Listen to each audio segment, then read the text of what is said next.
Andres. Okay, good day, everyone. This is Dash Central, the most, the most. Okay, good day, everyone. This is Dash Central, the most African. Oh my goodness. Anyway, this is Dash Central, the most handsome, capable African nations, annually pumping a physical husband. And usually, I have beside me my Kentucky Fried Chicken. Good day, everyone. You're welcome to the live stream today. You are welcome, sir. Dr. Joe. It's an honor to Yeah, have you. Yes, sir. yeah. Okay. Thank you. Okay. Yes. Maybe Dr. Joe should introduce himself. It's Yeah, tricky. I still remain my humble self, Dr. Ojo Joe Bolutunche, and I'm a doctor of business administration. I specialize in business strategies, managing all functions of businesses, planning, fundraising, coaching, mentorship, and a lot more. So, Wow. yeah, that's just a few of them. Okay. So tonight we are discussing something that relates to the event that is looked at from double angle by different people with different views. We have this situation, this scenario where the African uh, president, the African leaders, so to say, had a meeting with their United States counterparts, and after this, we are beginning to dissect that kind of meeting that is supposed to be something that has to do with Africa, but you have an external forces determining the shot for us and telling us how to go about ruling ourselves, how to go about bringing ourselves out of the economic downtime that we have found ourselves in, of which part of the reason why Africa has remained the way it is partly from the same set of people that are providing solutions that they think will benefit them. Um, and we already know that there is an undertone crisis going on in this particular country that is inviting African leaders to come up, because if everything is well and good, they shouldn't be bothered about other countries trying to seal up relationship with Africa. But because they have refused to humble themselves and come to the round table with humility to say, Africa, we treasure you. We recognize you as a person.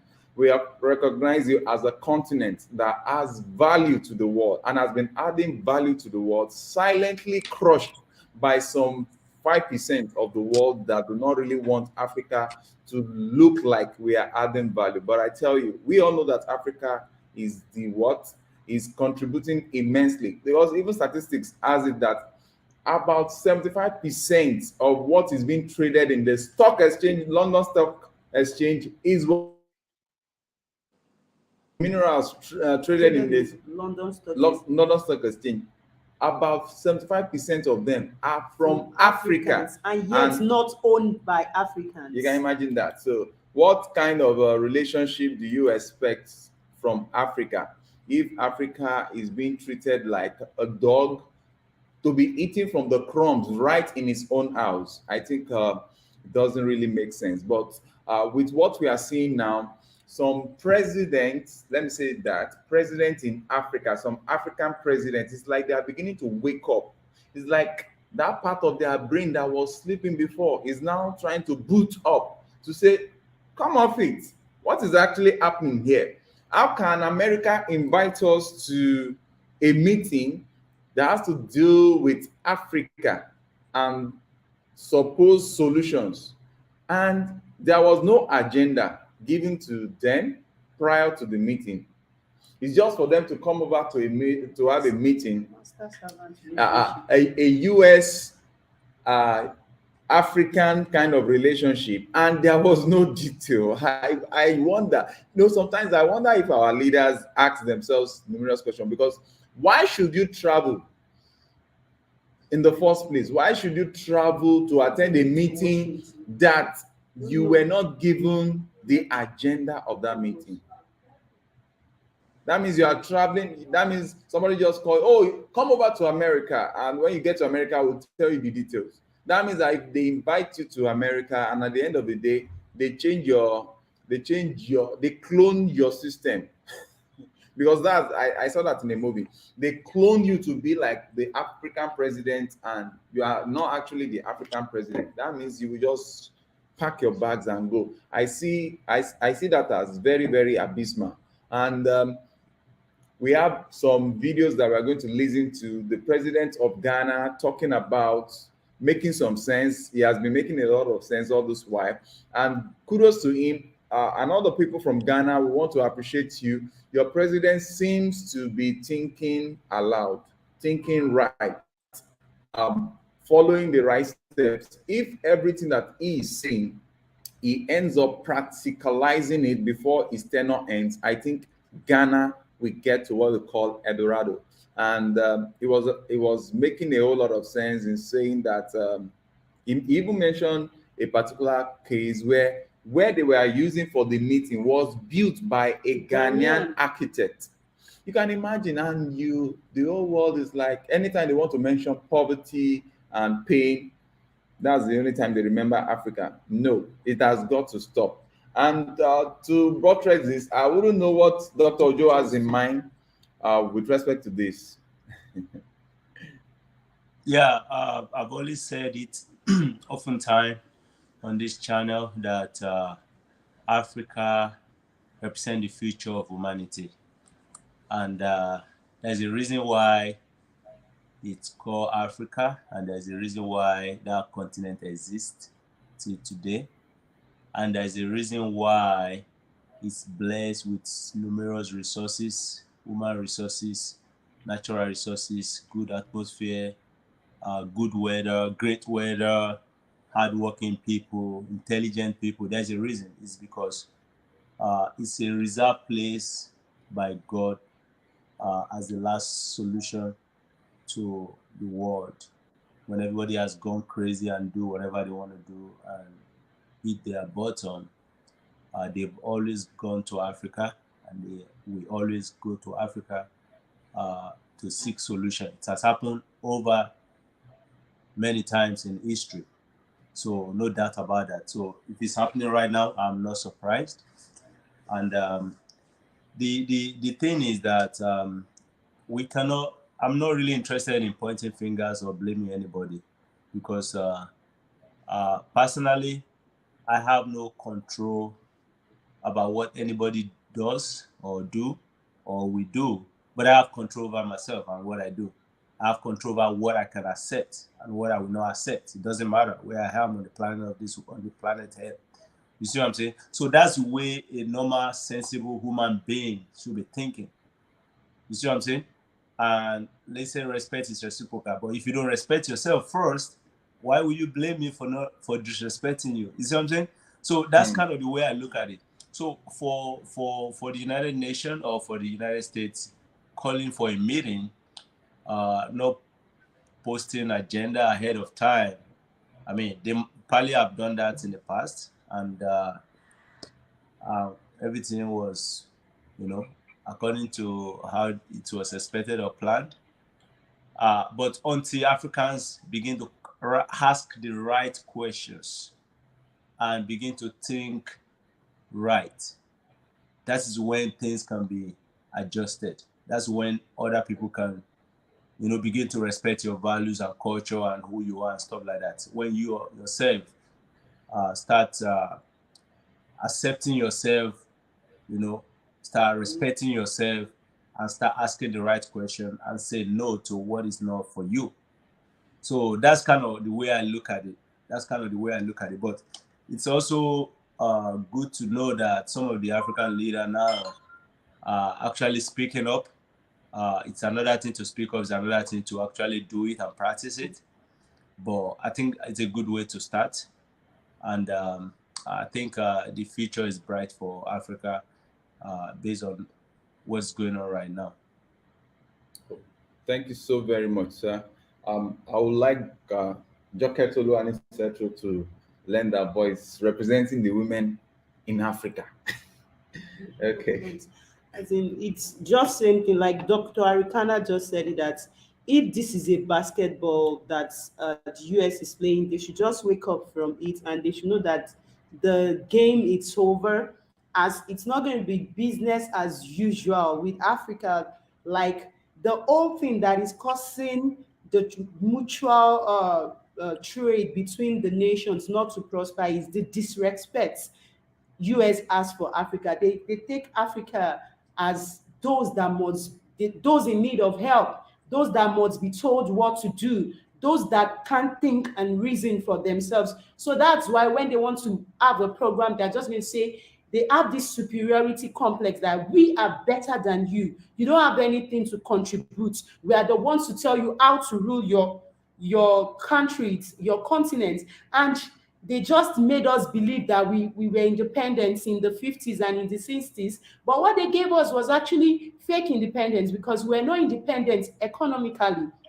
All the multinationals have been here before independence and they are still here now, and they are siphoning over trillions every day out of Africa. And this money that they are siphoning are from the resources in Africa, and yet the benefits is not coming to Africa. That's where she said about 75% of the minerals traded in the London Stock Exchange are from Africa, and yet they are not owned by Africans. And you see Africans in poverty. Before we started this live stream, I was just like telling my husband that this is injustice of the highest order. When we went to Dubai in 2016, you see that everything is well governed. That nation is well governed. They really care for their citizenry. There is no citizen there that is suffering. All their houses, they are just well portioned. It's not that you're going to have mansions and nobody's living there, just like we have here, and you're going to take all the money that belongs to the country out of the country. You see, US is not allowing money to come to Nigeria. Like we running a foundation now, before you can open a GoFundMe or anything, if you're in Africa, it's not possible except to see people outside Africa to help you. And these are things we're going through. People are dying, children are dying, women are dying. There is no help. No wonder Ghanaian president said that margarine was offered in one of the highest, what's it called, one of the most prestigious universities in US some 30-20 years ago, but nobody went in for the course. But right now, it's not that the language is much more, or it's not that the course is much more easier, but because China is nowhere that is used to be 20-30 years ago, people are now offering that course. China is not asking for respect from anybody. China has earned respect because all their money, they spend it on their continent. They train their citizenry, they train their children with their own language, and that's why you'll be learning their language outside. But we Africans, all the money of Africa, we don't spend it on the continent. We take it there. We'll siphon it to different continents, and we're not building Africa. That if we can build Africa, we should provide quality education. And I want to thank the Ghanaian president for this important point that he made. He did not just say quality education. He said we should invest in skill training. Exactly. That young Africans should be able to, they should give them trainings in skills that will run modern economies. Yes, training in skills that will run modern economies. And I think that's what we are clamoring for. That's why we keep on coming on this platform. Dr. Ojo is very busy, always with us. And we are saying it. We are gathering African youth. That's what the Sexual Foundation is doing. Our youth need to be trained on skills that will run modern economies. That's what is obtainable everywhere. It's not just that these multinationals will be there. They won't empower our youth. No, in Singapore, in Taiwan, that's what they do. When all the multinationals came there, they said, teach our children all these things that you know, so that when you're not here, our children can take up. So why are these multinationals just here? They don't train our children, they don't even employ them, they don't do anything, and they are just taking the trillions out of Africa every day. It's not going to continue. And I think if we have like out of the 54 countries in Africa, we can just have like 10 of Ghanaian presidents that will really walk the talk, not just talk it. That the money that is for Africa should be spent on the continent. Then Africa will earn the respect that it's looking for. We'll not be telling people to respect us because we're going to grow, and we should invest in skill training for our youth. Skills that will run a modern economy, skills that we make sure that we are really producers, not just this dumping ground or consumers. Will not be a consuming continent, and I think that's what we should just try to work towards, and that's what we at the Central Foundation are trying to do. We are picking youth from the streets. It's not that maybe it's something that's been given to us that we have to do. We're picking youth from various streets, from various places. We just had our conference last week, and we train them. And when you want to work with youth, you don't force anything on them. You make sure you want to know what they are interested in, and you make sure you train them on that, so that we'll become that producing continent that we ought to be. I think for now I want to. Okay. So I think can we have the Central Foundation youth stage a drama to actually paint a picture of this meeting, the way it was communicated and projected and everything that happened. See, and the reason why I'm saying this is that, right, I have good knowledge and experience and exposure about the Western world and how they think and stuff like that, and the communication is very key. So I think if we don't use the proper language, the message might not be well received, or maybe might not be properly received. So that's kind of what I'm talking about. I know, like the West, we are so big with cartoon, movie, and all of those, right? That's how we pass a lot of information to the youth, to the kids, to the community, and everything, and they get it quick.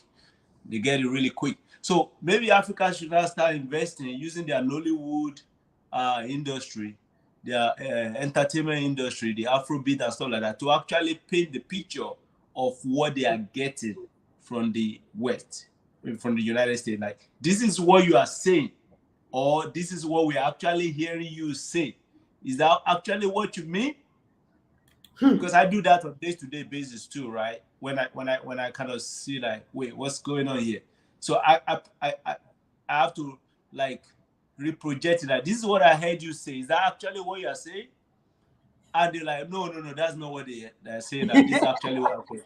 Okay, I'm like, okay, I want to be actually very, very sure, because I need to be sure, because if this is what I'm hearing and this is actually true, then it's not going to fly with me, you know. So that's kind of I think we're not getting the communication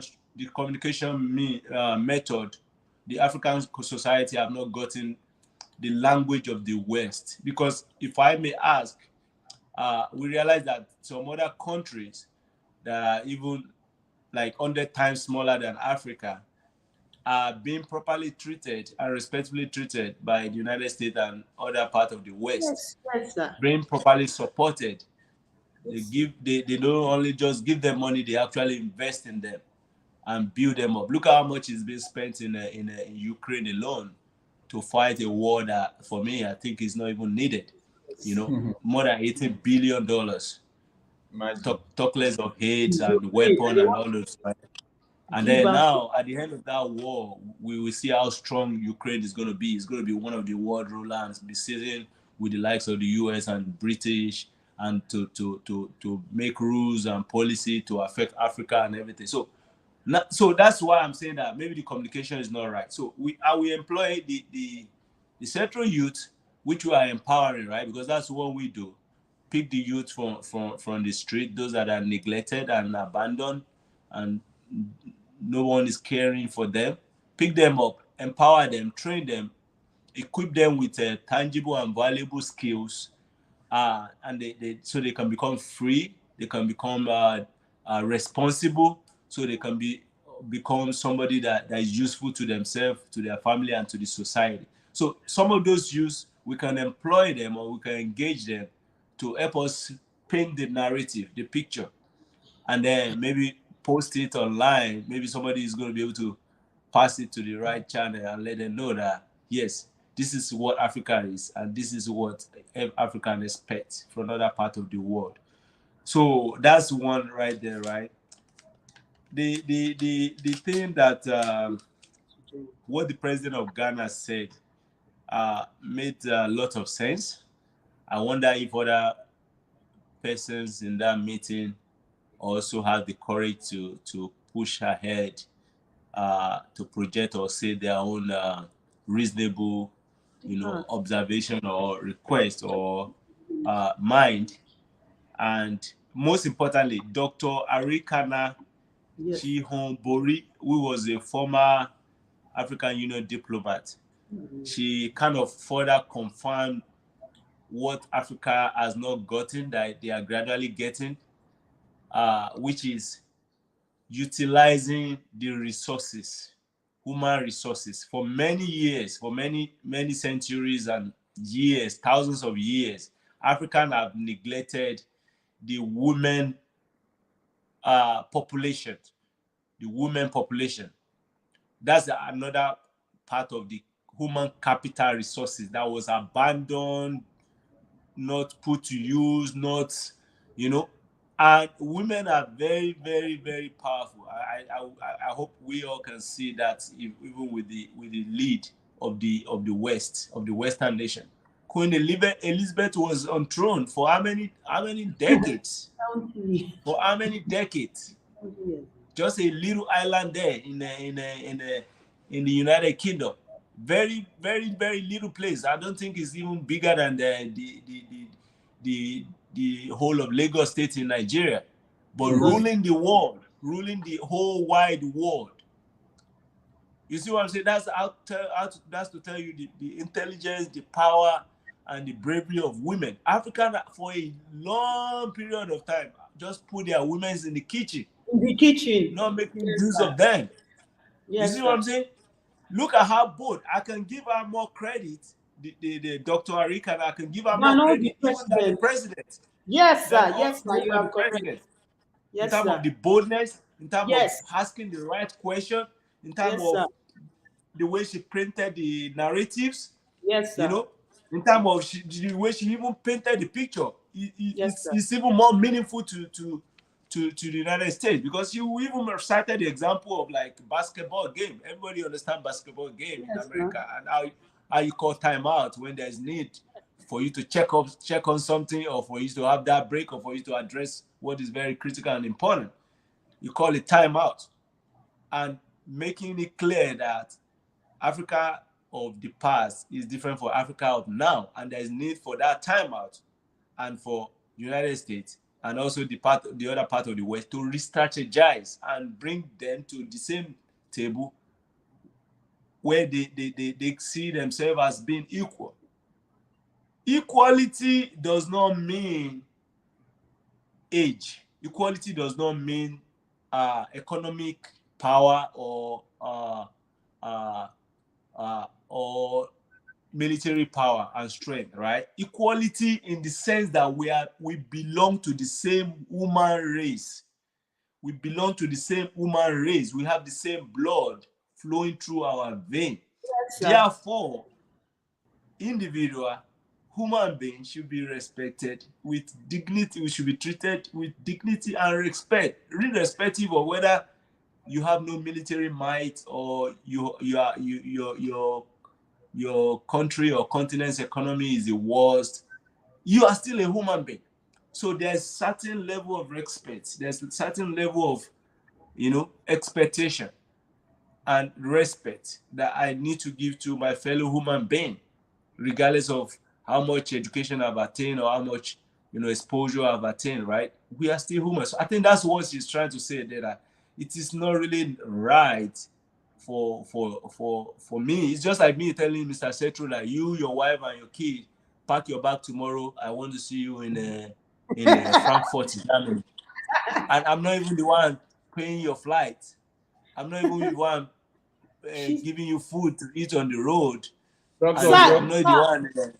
Do you know that he said most of those presidents, it's so appealing that they went there, that they shouldn't have even showed their faces in the first instance. Why would you just go? For what? You don't know what you're called for. You just say, come and meet me. I want to tell you what you will do in your country. I want to tell you, I want to give you this. You are in need of help. I want to help you. But right there, you can't just, in fact, you can't really the economies of the West cannot really be sustainable without Africa, because most of all their resources are gotten from this No, Africa. you are wrong. You are wrong. You are wrong. You are wrong. The economy of the world cannot be sustained. Thank you, sir. excluding Africa. Thank you, excluding sir. Africa, Thank the you, entire sir. world is not going to last. Thank you, sir. It's You're obvious. very correct. You're very correct, sir. Because even right there at Dubai, they showed us some of the precious stones, and they said some of these precious stones, they came from Africa, they came from Nigeria, they came from this. You people acknowledge the fact that all these things are coming from Africa, from Nigeria, and yet you just treat these people as if they are dummies. You can just tell them, "I'm your master. This is what you will do. So come over. This, and you're just saying we are in, which independence is that? And you're not making us have the authority to rule our nations ourselves. I think it's really time out. Okay, let me come in for them. Do you know, of all that was said by Arikana and the president of Ghana, the one that touched my heart the most, which made me so much happy, was the fact that the president of Ghana acknowledged the fact that the kind of education we have collected from the Western world, we've adopted from the Western world, is garbage. Because those are not the system of education that we need here. The system of education that we need here, I've been mentioning this for the past 2 years or 3 years now, that the system of education we need in Africa that will bring us out of this nonsense that we are going through is what we call the Africa-centric system of education. And he explained the system of education in which we are not talking about who discovered Africa, who discovered, as if Africa was not existing before this thing. Who discovered the who discovered the stories? Who invented this? No. We are not here for rhetoric, historical rhetorics.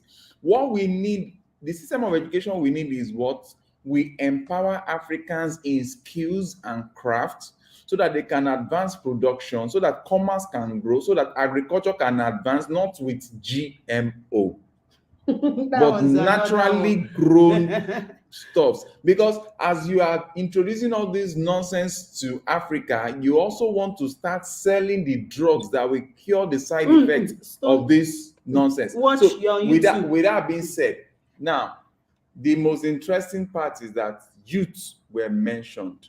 Now everybody is now beginning to say, oh, there is need to pay attention to craft and training. And if you are just joining us and you are seeing the videos that we are playing by the side, it's just to show you what can actually happen. Okay, I'm welcoming to Niger to the stream. So nice to have you to Niger.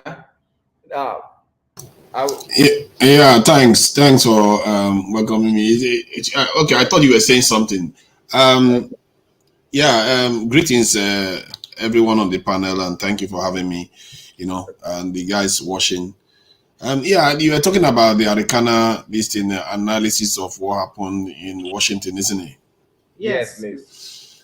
Yeah, I think she is correct in that the African countries, didn't have much to go on. They just went there and dance the same dance that they always dance, that not much ever comes out of it, and not really wielding their own influence. They are not doing anything. They just sit there and say, oh, we want this, and they don't have any way of, saying, you know what, if you don't give us what we want, you're going to go somewhere else. And that's the end of it.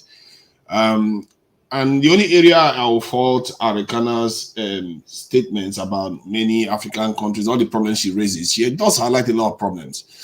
In terms of the solution, she never really talks about Africans increasing their defense posture or changing their defense posture. At the core of it, that is our problem. We are the weakest continent on the earth because we are not defending ourselves. We have people, but we are not using them. We are not harnessing them to defend our countries. And I'm glad in the context of Nigeria right now, that's the first time I've ever had it. The Nigerian political candidates, the candidates are actually talking about increasing the military size to up to 1 million, which is something that we've never seen before. And that is not even remotely close to where so a country like Eritrea, Singapore, Israel is. That is how far behind we are. We have more people, but those people use more of their population to defend their country. Israel uses about 8% of its population. Singapore, over 10%. Eritrea, the same thing. But Nigeria, 0.2% or so we are using to defend our country. And that is no, and those most of them are barely even doing anything because they are busy protecting the oil areas, Lagos, and top officials, and just leaving the people to fend for themselves, basically. And the same thing is happening in many African countries. If you look at African countries, the pattern is clear. They are the only continent, they are the only countries that are not well defended. They are literally, if you look at the borders between black countries and the Arab countries in Africa, you see a big difference in their defense posture. Mali is right next door to Algeria. Algeria have almost 700,000 soldiers. Mali has about 20,000. Does that seem like a normal situation? Something weird is going on. So those type of things, I wish Arikana is talking more about those type of things. And, it makes us seem like a joke. And I'm glad when Mali kicked the French out, one of the first things they did was bring them and the rebel forces together to increase the size of their military, which is not high enough given their population.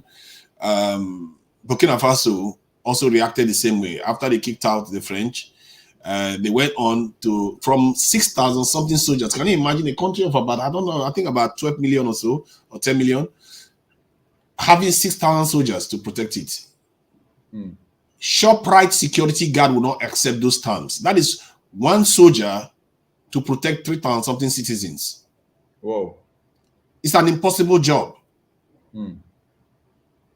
So, in other words, we're not really a country in the name, in the way we describe countries. Most countries, even America, with all their technology, their ratio between their soldier and the citizens is about 1 soldier to 150 citizens. But in Nigeria, it's equivalent to almost a 2,000. You expect one soldier to be able to defend 2,000 people. It's an impossible task. In Eritrea, it's about 1 soldier to around 10 people. That is how much they defend their country. That is the only country in Africa that voted against this in the US in terms of the Russia-Ukraine war. They voted against Ukraine. That's the only country that had the guts to do it because they know nobody can mess with them. And they have one of the highest literacy rates in Africa right now. Wow. So you see how your ability to filter, determine your destiny, your ability to defend yourself matters a lot in your survival and how well you do. The United Arab Emirates that we talk about all the time, all those areas, do you know their security posture in 1990? I think it was 1 soldier to around 50 or so. That is the foundation that built the what you are seeing today. How can you build a country like Nigeria and you don't defend it? What are all those young men doing? We talk about one of our security official analysts, TV analysts. They talk about Sri Lanka all the time. They'll be like, "Oh, Sri Lanka is doing so well. They managed to defeat the Tamil Tigers, and they did all those things." Sri Lanka is about 20 million people. And guess how much soldiers they created? They created over 400,000 soldiers. Whoa. 400,000. And they spend 2 billion on their defense budgets. Nigeria has barely 150,000 active soldiers that are actually active. And we spend the same, more than that same, I think a 2.5 billion. Now it's gone up to 4 billion on our defense budget. And we have about 200 something thousand soldiers for a population of over 200 million people. So by that ratio, we should have about 4 million soldiers. Because those people are funding their soldiers. So that 20 million people are the ones funding that 400,000 soldiers. They are not ghosts. They are human beings like me and you. And the blood that flows through them is the same that flows through us. If anything, they are actually shorter than us and smaller than us physically. So it tells you that something is missing on our continent. Our leaders are not telling us the truth. And the current political candidates, somehow I believe they are beginning to pick up on that. This is why you hear them talking about 1 million soldiers. That has never happened in the entire history of Nigeria. Okay. Okay. We've Wow. never done that before. We've never. That is when you start taking control of your house. So the thing is that based on the African culture, right? The training that were being provided from right from cradle, right from home, from schools, from the elementary school, primary school, and the rest of it was such that was so unique and so effective then that there's no reason to worry so much about, you know, security threats because everybody worked together back in the days, right? They work together. If you are a bad child, other parents can even discipline you and punish you even on the street. And if your parents get to hear about it, you even get double punishment. Yes, That's the yes, culture. Those are the yes, culture that was ours, that was Africans before. Culture of discipline and respect. yes. And everybody work together as a team, as unanimously when it comes to discipline, when it comes to security, it was so unanimous and they had one voice. They know themselves, and when there's a stranger, they know it. And when there's a somebody that is kind of like wayward and questionable, they know that person, and everybody come together and discipline that person and put that person to check. So that was why the issue of security was not really on the top of their mind before, because things were done certain way that was effective. But as the population increases and as more people got exposed to other culture, right? And the problem also is because African lost focus at some point as a community, as a continent, as countries or in Africa. They lost focus at some point in the sense that you have your own unique culture. You have your own way of life and way of doing things. Your way of educating and training your children, which is this apprenticeship, entrepreneurship. It all started back in Africa many years ago. That's the way we train. That's where our ancestors have been passing that knowledge across. And then when you go through your parents who put proper discipline and training into you, you go to an apprentice to learn a craft or learn a trade. Your apprentice also give you another level of training and discipline. So you literally have nowhere to hide or to where to perpetrate any evil. But when Africans start copying everything and anything, and not just copying, they are copying and dumping their own valuable principles, culture, things that are sustainable and has life in them. They start dumping that and copying and just accepting everything that they don't know the whereabouts and Yes. the root of it, and Can that's where the problem can I comes. add something to that? That's where the problem started. Can I add something to that? I think the reason why they abandoned a lot of their beliefs, one, when the Europeans came, the errors of our forefathers that they made during that period led to their fall. And when you fall, what happens? The people that are victorious decide what direction the societies generally take. And then they had to succumb to certain compromises, like, following Christianity, Islam, and all the rest of it. One, he also offered them an opportunity to be able to come together. Just that's how we are able to speak the same language right now. It's like McDonald's, isn't it? A lot of people don't like McDonald's, but they have to use it because of the convenience. And this is the bind that we are in right now. If we decide that we want to change it, we have to choose one language. And our people right now are not even in the mindset of even knowing what the threat is, not to mention how to work together to select a way of insulating themselves from the influence of people that are not from here. Part of the problem was that when the Europeans arrived, I think we had a culture of, I like to describe it almost like Esau. We had a lot.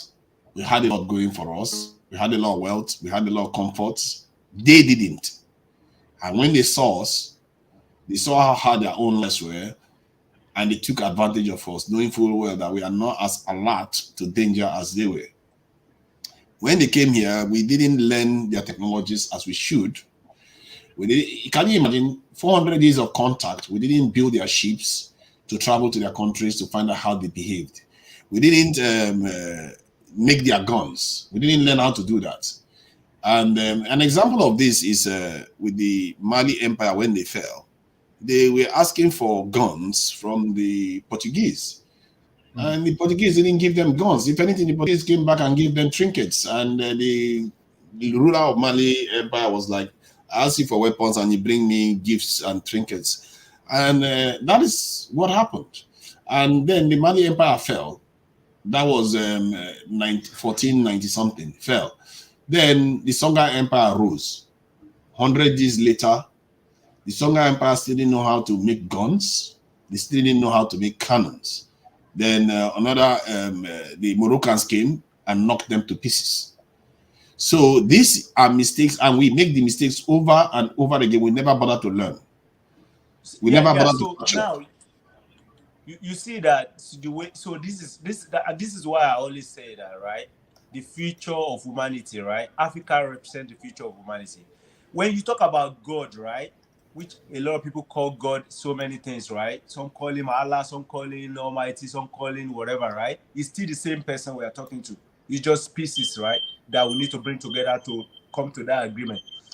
Africa represents that God, the Almighty, because of when you look at the big heart that Africa has, the hospitality, we never could imagine, Africa never could imagine that there will be somebody or any kind of thing called human being that will reason and think of enslaving another human being, that will think and reason of taking advantage of other human beings, that will think and project or think or make plans to build some kind of weapon to destroy human beings, his own fellow human being. They never thought like that. Is it because Africa did not have power? Like as I'm talking right now, right? My father is late, right? He died many years ago and he was 150 years old, right? When he was alive, we don't have need for any security because he has some stuff that he has done, that he has put right on the doorstep.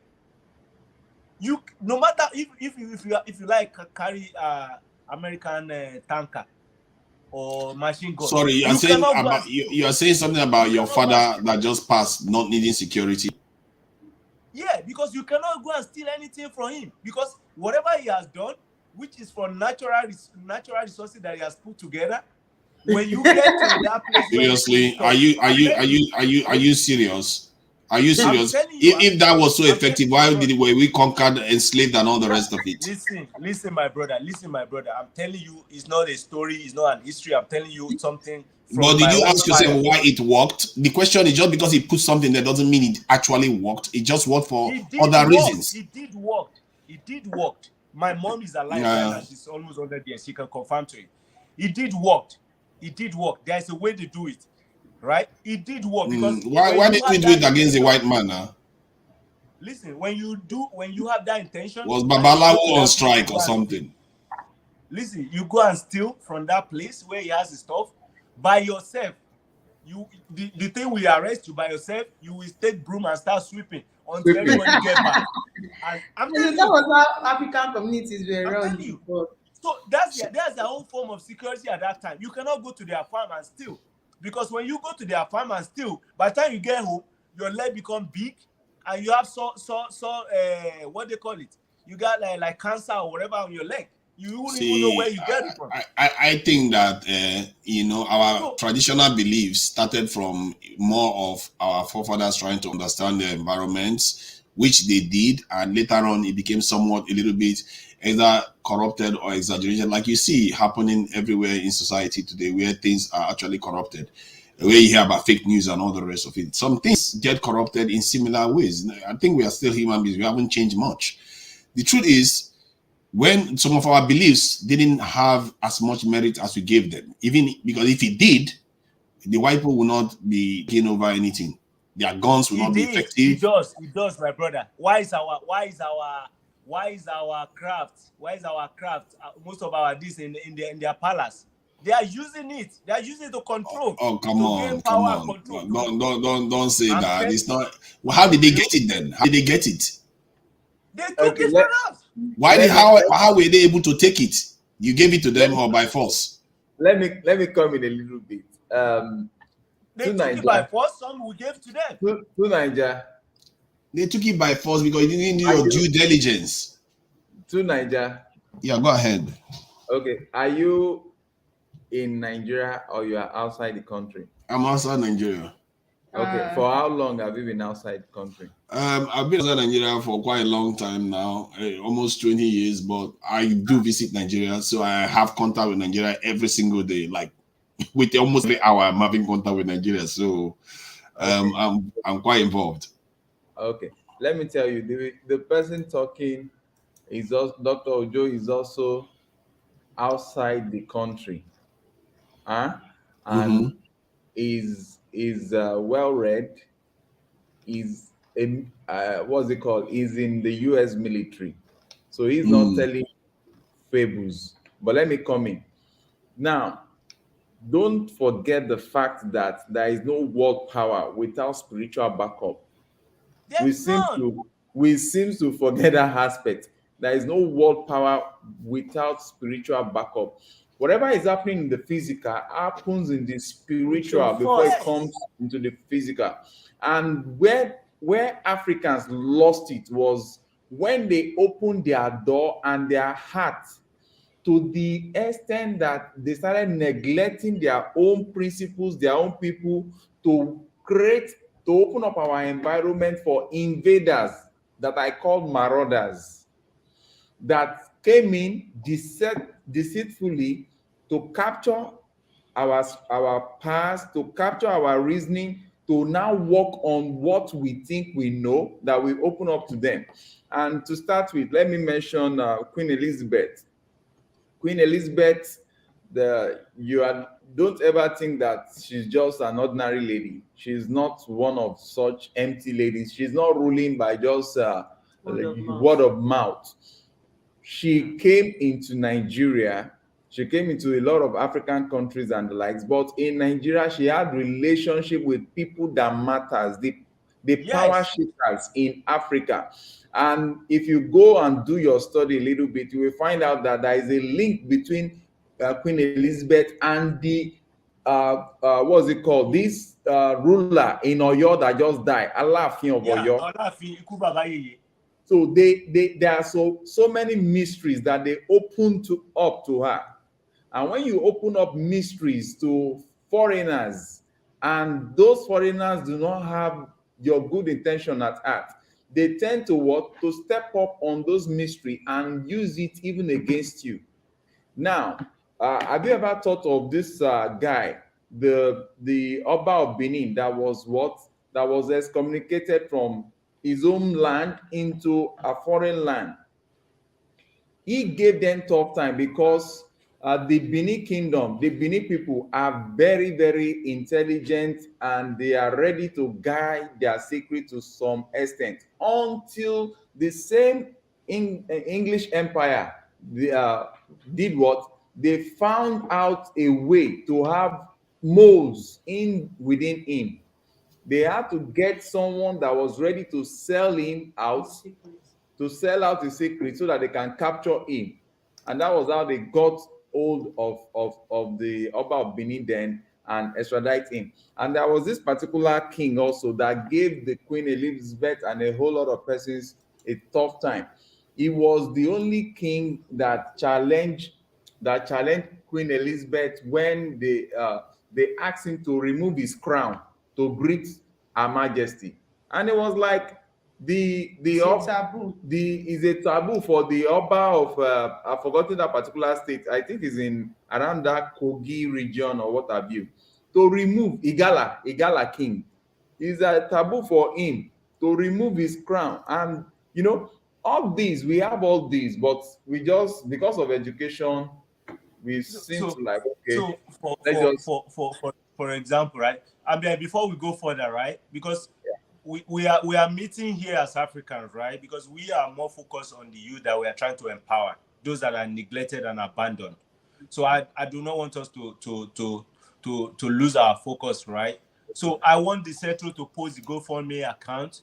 I want the Central to post all the necessary information as we are talking right now, so that those that are enjoying this program, that have interest of Africa at art, especially the African youth who are the future leader of tomorrow, right? Who are going to be the one to take the game to the next level. We need to empower them right now. We need to do our own best. We need not to fail like our fathers failed, or like other people in the past, or even in the present are failing. We want to do the right thing to help them, to secure their future, to empower them, to rescue those that are suffering, those that have no life and no future. So post the GoFundMe account and other account information, so that those that want to support us, especially we have the program for Christmas, where we are going to give live chicken and some food stuff to people that are hopeless, that don't even have any hope of getting anything good for Christmas. My People that are concern is listening to that us, please if you want support to us on empower that. the people, empower them with what is actually going to change their lives. Right. Because That's what we are doing. like what That's I'm what we are saying, doing. we have to start. We have to change our security posture. It's a big problem. Let me give you a simple example on your daily lives. You can go to work every day, leaving your window and your doors open. You might not get broken into that day, 2 days, 3 days, 1 year. The more people hear that you have a lot of wealth to spare, the more they are more likely to come and rob you. And whatever your hard work is, you should be rest assured you will end up being poor one day or one way or the other. That is what we have been doing for 400 years. That is what we have been doing. We have been living on the wind and the prayer. No African country has actually been as secure as a standard in a non-African country, apart from the Arabs, which have woken up to that a long time ago. So us, for some reason, we haven't. It's a scary scenario, and this is why maybe our Nigerian leaders are beginning to wake up to it right now. And I'm one of those people that is shouting it online constantly. I like, when you look at the numbers, just go to your Google and you'll be scared. Now, why is it that so many black countries are not defended? They have population, but they are not defended. They have some of the tallest and strongest people on the face of the earth, but they don't have defense. Can your immune system can your body exist without immune system? Everything needs protection. You know why we're not defended? Yeah. The reason why we're not defended is that everybody is looking up to somebody. Some people are looking up to God. Hey, God, you should come and be the one to protect you. Some are looking up to America. Some are looking up to China. Some are looking up to Europe. That is a wrong answer. Everybody has to stand up and start taking responsibility. I need to take responsibility for my own household and my generation. You need to take responsibility. And when God blesses us and we have a little bit extra, then we look at those that are suffering, that are poor, that are neglected, and then raise them up. That's how to build security, lasting security. Do you know how much America is investing on their youth? Why are we dying? Those of us that are America, why are we ready to die for America? Why are we ready to die exactly? That is, and in a way, that is shocking, because America is a pan-European country. Why? I don't know why any black man wants to go and die for that country. The reason is not whether I'm black or no black. If you're an American, that's why America is not just a country, it's a land of the free, home of the brave. If you're an American, it is part of the Constitution. It's part of the Constitution, and is a culture. Is what we live by every day, right? You know what frightens me most? Sorry. Let me just say this. You know what frightens me most? People like Nigerians are the most dangerous of Africans that go and join the American military. You know what? Because Nigerians have been known historically to work with Europeans against fellow Africans. And the reason why I say this is because the African Americans are racialized. Africans, Nigerians are not racialized. They just care about their tribe or maybe their nation. They don't think black first, but Americans do. And there's evidence showing clearly that the African project that Americans did, they wanted to even be more aggressive. The people that fumbled it was the African Americans, because they knew that if Americans did what they wanted to do to Africa, it's not going to be good for them, because they know that they are also black people. and they make up about almost 10, 15 to 20, 30% of the population of that's the number of the American military. So they were able to dilute the aggression. But my fear is that you, the Nigerian now serving in the US military, you have to also realize that you have to become racialized. This world is operating on a racial level. When you go there, if they order you, you will be willing to invade Nigeria. That is my concern. All right, so this is it. Listen. That is why we're having this program, right? Everybody's not the same. And America do not force you on anything, right? If I'm going to be racialized, I would have been racialized a long time ago. You see what I'm saying? So some of us, maybe we are God on our own, created by God for a particular purpose, right? So that's it. Of course, don't get me wrong, there are people that have been racialized. Even at the point of getting your citizenship, they even ask you if you want to change your name to become Mr. White or Mr. Stone or whatever. They will ask everybody, is their culture, is the way they do their thing. When they ask me, I'm like, for what reason? I'm a Nigerian American. I'm American. It doesn't mean anything. I'm American doesn't mean I'm not in Nigeria. I'm not going to now be stupid to go and fight my mother or my father because I'm an American. That's stupidity. We such a situation arise? Maybe yes, maybe no. But it now depends on you. That's why we know the real spirit that is in you. You see what I'm saying? But now, what I'm saying is that the reason why we're having this program is because if I'm an American, right? I'm a Nigerian American, right? Nobody know how I got to where I got to I'll get to what I do, right? So all these youth that I'm helping, that I'm supporting now, they don't know me. I don't know them for ages, right? So if I'm racialized, why would I care about them? Yes, sir. You see what I'm saying? Why would I care about them? But because I know that it's not just Nigeria.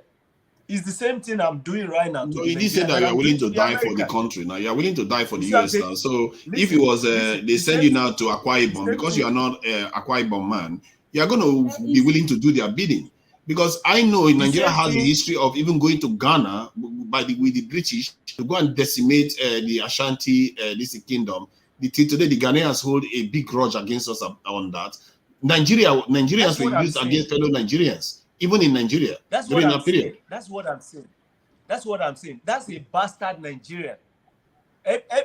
We have even in Nigeria, we have children and their parents call them bastard because if you give birth to a child, that is attacking you, then it's not your child, he's a bastard. You see what I'm saying? I'm always operating on the level that we are humanity, and every humanity, whether you are Russian, you are Chinese, you are Japanese, you are American, you are African, every humanity has the same blood flowing through them and should be treated with dignity and respect. Yes. That's my platform.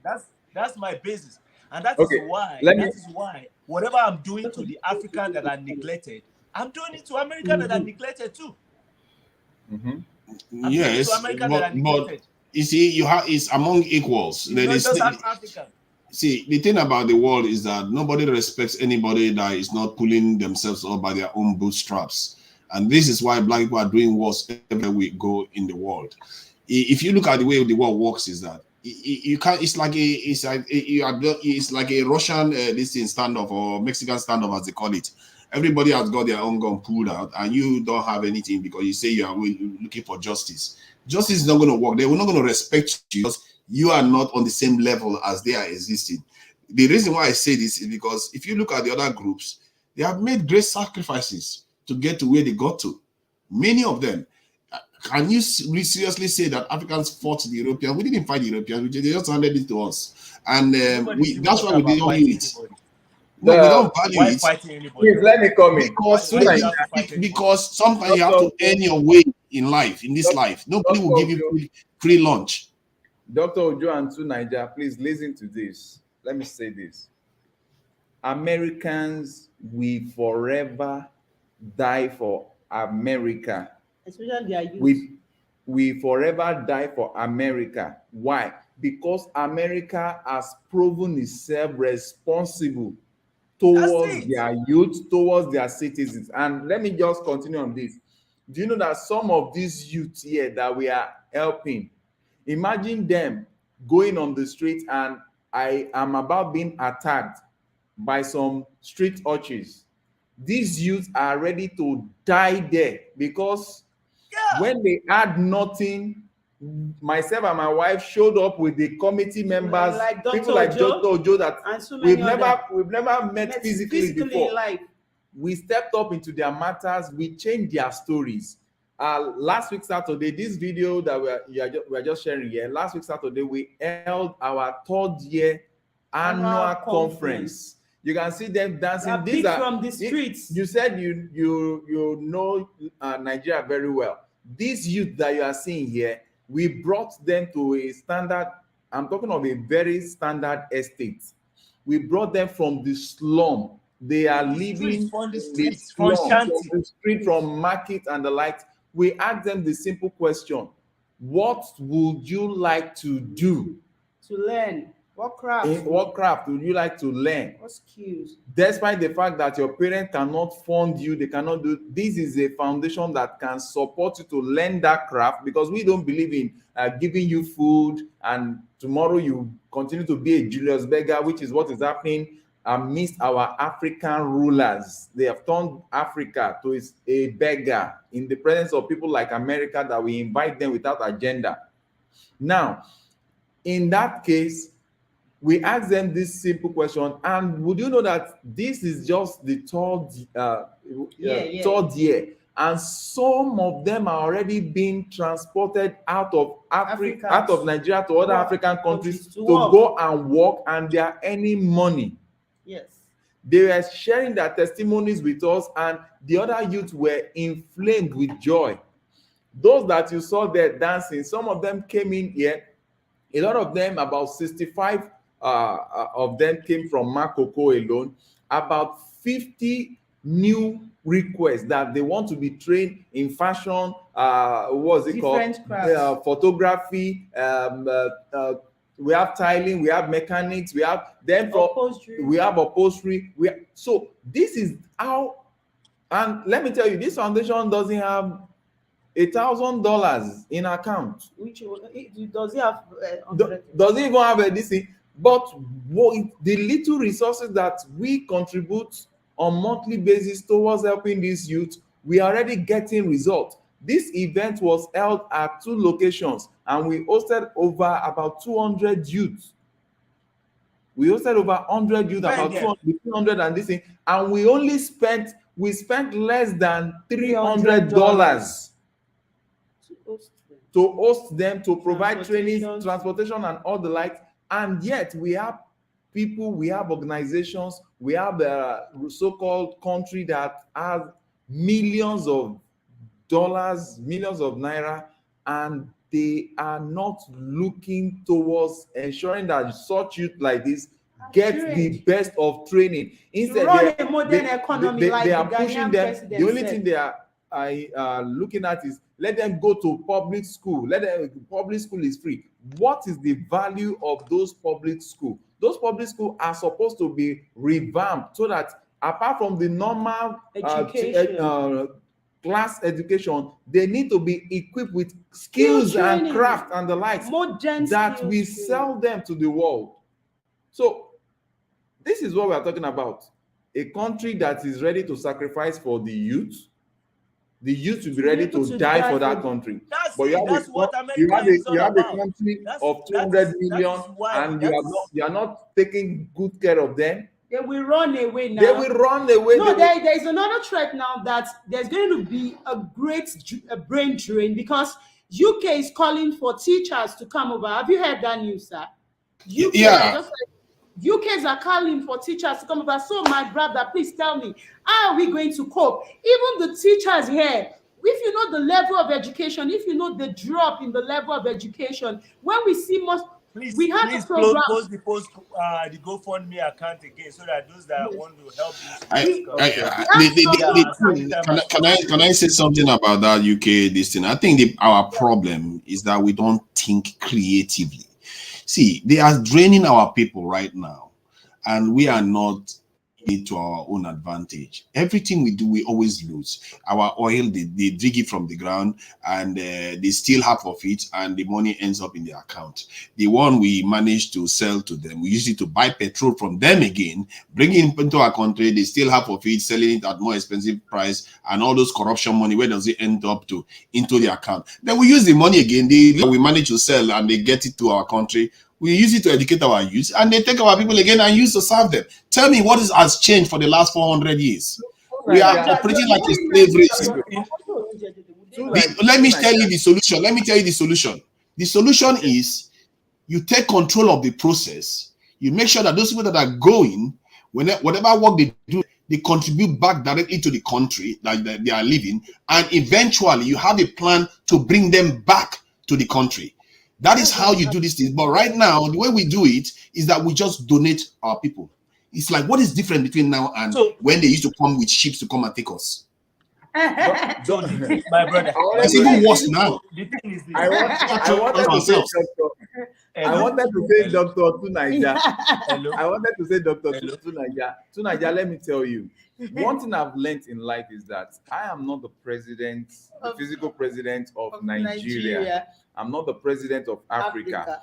And I would not have the control over certain indoctrination of these youths that are leaving the shores to go and be teachers anywhere. But I, as a human being, as a Nigerian, somebody that has worked in the bank for about 10 years before retiring at the age of 35 to focus on what I presently do, it I enjoy, transforming the lives of youth while I take care of whatever that is available.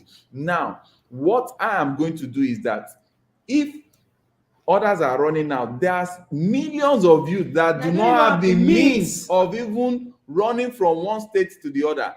Those ones that are left in the village, in the shanties, in the local governments, in Makoko, in regions that are so this thing, I'm going to gather those ones. I'm going to train them in crafts. And I'm going to also indoctrinate them in the character formation of the real Africans, in which the character of integrity, respect, hard work, and treasuring labor. Dignity for fellow human being. Dignity for fellow human being. That is what is missing now. You see, the largest, our youth are now turning, the male youth are now turning to herbalists, looking for how to sacrifice themselves for money rituals. Our girls are now turning to prostitutes. They are flying them to what's it called, Italy and the likes. No. I can't just continue to look. If you look at this video that we are showing to you, the about out of how many people that came for this event in Lagos. This is just the Lagos Center. We have the Oyo Region Center. Look at the joy in the faces of the kids. Do you know the percentage? Look at the joy. Do you know the percentage of these girls, the girls to boys ratio that came? Like 99. Like 99%. We had just about very few boys. Few boys. And thank God we now entered into a situation of talking about sex, money, and scandal. You need to hear what these youths are saying. Dr. Joe, you were there. That sometimes they are looking, that's fine, that we are training them in craft. They are so happy with it. But sometimes they are hungry. They don't have food to eat. How will they be serious with the craft? I was almost crying. And the guys will come. Some men, not even guys now, men, some married men, some useless married men that are supposed to help this youth to be someone in life. They will say they want to sleep with them. We told them, okay, if you have such situation, reach out to us. We'll know how to help handle such men before they can before they will destroy you. And whenever you have such challenges, let us know. If the foundation has money to get you foodstuff, fine. But if not, you also need to know that the way up, you have to do what? Defend yourself. The way up, you have to go through some challenging moments and the likes, and not because of few cents that you need to get food, you now destroy your future by sleeping to get yourself exposed to STDs or unwanted pregnancy. And Dr. Ojo was there. He explained in details to them. So how can is this platform is not just for us to come and say, oh, the African countries, the African Right. leaders, they are We not should doing do right. No, something. what the question is, what are we doing about it? Now, we also those of our youth, because I don't see if Dr. Joe knows me, I find it hard to come on air and say, oh, the foundation needs help and like that's why you see Dr. Joe saying, put up the foundation's Yes, put GoFundMe the account link so that there. people Who all the people can that help. love Now, Africans, right? now To contribute and donate. Nobody the needs your money for anything. yes, I'm in Nigeria and America. I don't need anybody's money. I'm the even stuff using my own hard-earned money to help to these support youths us. because Yes, I'm happy to see you joy see on their us faces. sharing, Dr. Ojo, they You see see us us sharing all sharing these things. all these People clothes, all sent these it though. clothes that you are seeing us share. We share some gifts there to those youth. It was sent to us from Austria.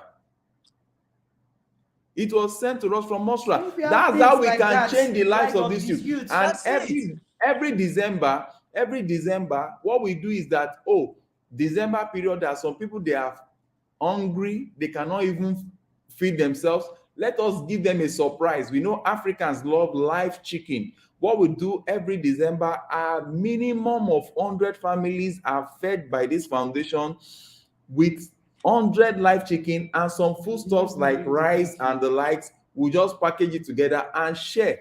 And at the end of the day, they are blessed because we don't want to continually be giving them food.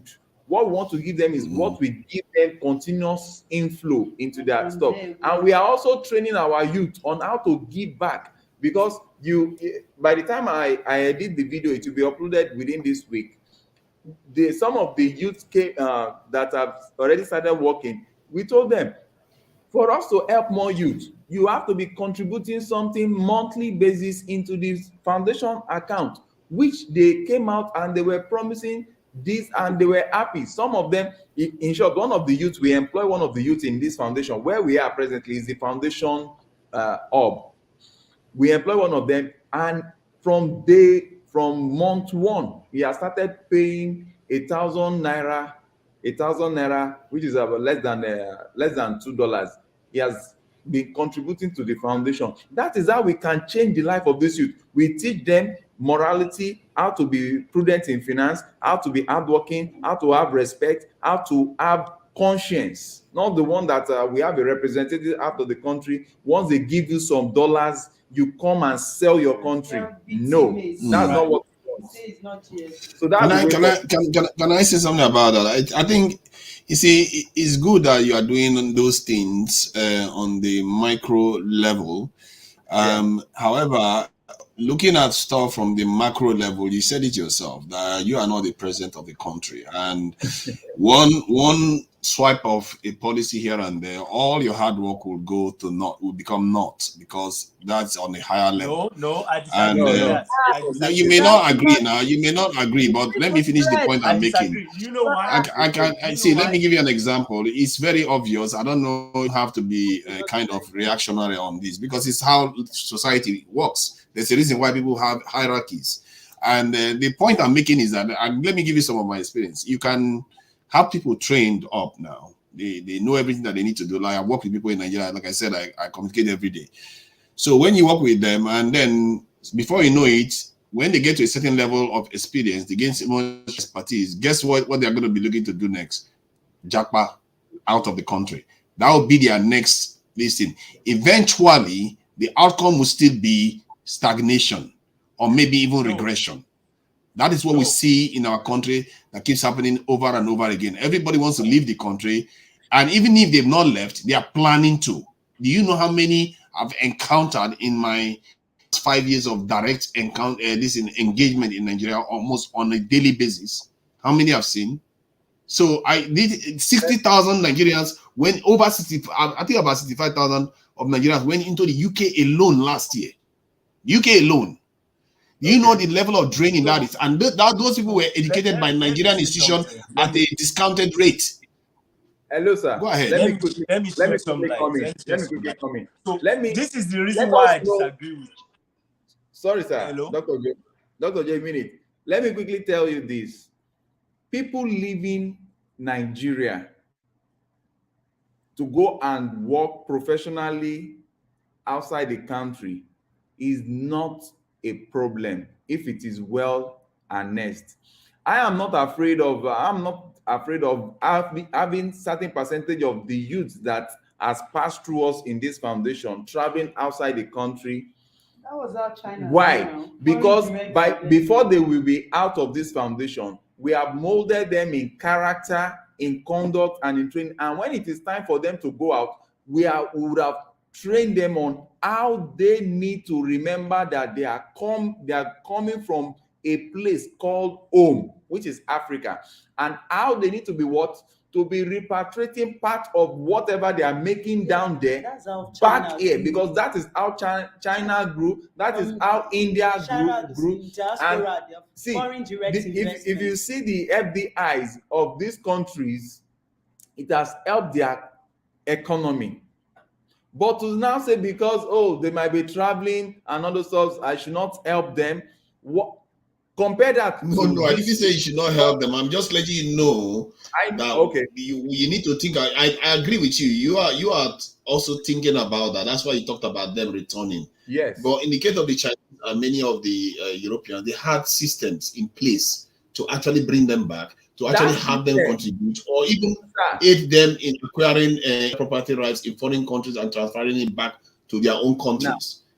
Now, that system that you are talking of, that system is going to be built by individuals like us, one by one, scattered in one community to the other. If I'm doing that, another person is having this mindset, is doing it in Edo State, another person is having the same mindset, is doing it there. It will get to a point that the government will have no other option than to follow suit. But if you're just talking, you see, that I agree with. That's my point. We need to start shifting in that direction, because what is happening till date, and in other words, it's been happening for 400 years till date, is that whenever they need us, we flow over to them, finish serving them, and our systems are still left this thing not any better. If anything, is getting worse. You see what I mean? So that what you just said is what we need to be doing. The jackpot process is not it's a two-edged sword. In other words, it will hurt us if we don't use it in our favor. Exactly. That is where the damage is. And so far, we have not done it. What I'm concerned by. Okay, for example, now we have a boy that we just trained. Sorry, Dr. Joe. We have a boy that we have just training for in carpentry. That we just did his freedom, and he's already been exported to Ghana to go and construct an hotel for them, a clubhouse for them, and the likes. Now, my prayer is that boy should even go outside the country. Yes, you know why? By the time he gets outside the continent and is earning in dollars, we have already trained him that you must train others too, and you must send money to the foundation account. That means that you did that. You did that. Yes. You see, now that is what I'm talking about. That is a very, very good thing to be doing. You see what I mean? Yeah. Because you are trying to turn has been damaging our country to something that actually benefits it. And this is something I wish the federal government is doing. The diaspora minister, all she talks about is how proud she is of Nigerians doing well overseas, but nothing about getting them back to the country to contribute. So I have to commend you on that one. So those are, by the time we have this person okay. Before this person leaves, we did not recognize her. She was Atum Rose or something. Yeah, she earlier posted that she's enjoying it and she's going to share the link with other people. Thank you I think I want to thank her so much for joining us, and we hope she will come back to join us again and also share the link, like she said, to others as well. So that's very beautiful. If you are doing what you said you are doing, I would like to see more videos on exactly how you are doing it and how the mechanisms are, because it's very, very important. It's really important what you said. If this is what you are doing, this is one of the few places I've seen it happen. You see what I mean? Okay. So it's very, very important. I would like to see more about it so that I can help spread the message. And because on your display, I'm seeing Benin Bronze. Benin Bronze. Let's go to your place. I want to believe you are from Edo. I'm from that area. Let's put it that way. Okay, now there is a lady we discovered in one of She's the not educated. villages in Edo. She's not educated. She reached out to us. We don't know her from It any. was during this Christmas chicken distribution. She She, said she needed chicken for her children. She was married, but she's very young and they don't have anything to eat. We said, we can't send chicken to you. We now said, what will you do to empower yourself? She said, I love to make bags. And you know what? She loved to make bags, but she just learned it. She said she saw children going to school without bags. So she said, I want to be making bags for them. So she wanted to learn these bags, but she did not know how to go about it. We now said, how we go about it? She said, I want to learn online, but I don't have a phone. So the foundation bought a phone for her. She started learning. After learning, we bought machines for her. We got our products. Even some of our products went outside the country. Yeah. Even the foundation bought some of our products, and our products are quality bags. And would you believe that after training her, after she's gone through that training, she's improving. Very soon, she's going to be competing with the likes of Louis Vuitton. And there is a graduate in same Benin town trained under her. She was just selling bags. She doesn't know how to do the bags. So she now reached out to us that she wants to learn how to do the bags. Guess what? This village lady was now the one that trained the graduates. Do you understand? The educated lady had to travel to the village to go and meet this lady to be trained in bag making. And aside that, she has also been training women in that village. Because one of our criteria is that before we help you, you will do a video to us telling us what you want to be trained at and giving us the reason why you could not afford it yourself. Maybe your parents are not currently rich or what have you. And you make a promise that you must train when you are done with your training. You must train and you are stabilized. You must train 3 African youths for free. That's good. Those are because I'm an economist. I study economic statistics, University of Benin. Best graduating in my department. Now, the stuff is that what we looked at is that the projection. If we end up training 1,000 youths, and those 1,000 youths end up training 3 each, at the end of the day, we are going to have how many thousands? So that's how we can do the multiplier effect just from what we are doing. And we can tell you this is just our 3rd year. December, this Saturday, we are going out again to go and distribute Christmas chicken. And as we are distributing, we are telling them, if you have children that want to learn, bring, so that you will not come next year and queue up for chicken and food again, because that's not what our own calling is for. Our calling is to empower your children or you yourself so that you can be able to make money to take care of your basic needs. And it is providing results. And we couldn't have done this without people like Dr. Ojo, Madam Claudia, and a lot of them are outside this country. But they keep they were assisting. So that's what we do. I think from what I've heard you describe is that you seem to be more aware, more than 95% of people I've seen out there, because I know of some Nigerians that are just there advertising jobs overseas and never making any kind of idea. Because you have to understand, many of our people that are traveling overseas, they never intend to come back. Some of them just want to go and marry Oyibo and stay there, and that's the end of it. 50% of them are going for that. And it's a problem. If we carry on like that, we're going to be draining our economy and draining our people. And that's why I really appreciate the fact that you seem to be aware of what your partner did mention. That's what the Chinese and the Indians did. So we have to be more conscious about these things. And if that's what you are doing, I would like to see more about it. And I will be shouting out your names for everywhere I go, because I'm a bit of a basket man. I do talk everywhere. So I'll be letting people know what people are doing here. You see what I mean? Because it's an important thing that needs to be replicated. I really need to see the give back aspect, especially if the ones that are able to leave the country. You have to have a provision for them to be able to give back to the institution that send them overseas, or contribute directly to this training even more people. because Yes, that now. is then we are not losing anymore. It's Yes, been a now. losing game for 400 years. Yes, yes, and that's why we are so happy. Like the cruise of our discussion this Saturday, Dr. Ojo, you can But attest to this, was responsibility on be to those youths that we have empowered, yes. that are already now making money. We made sure that we inculcated the drive in them to be contributing something on monthly basis. Even the carpentry guy was Yes. live with us on Sunday, and he told the whole world that yes, I will be. My He contribution said, will be coming in, no matter how little it is. As I've started to make money, and that he said, I I never now knew make I money. could.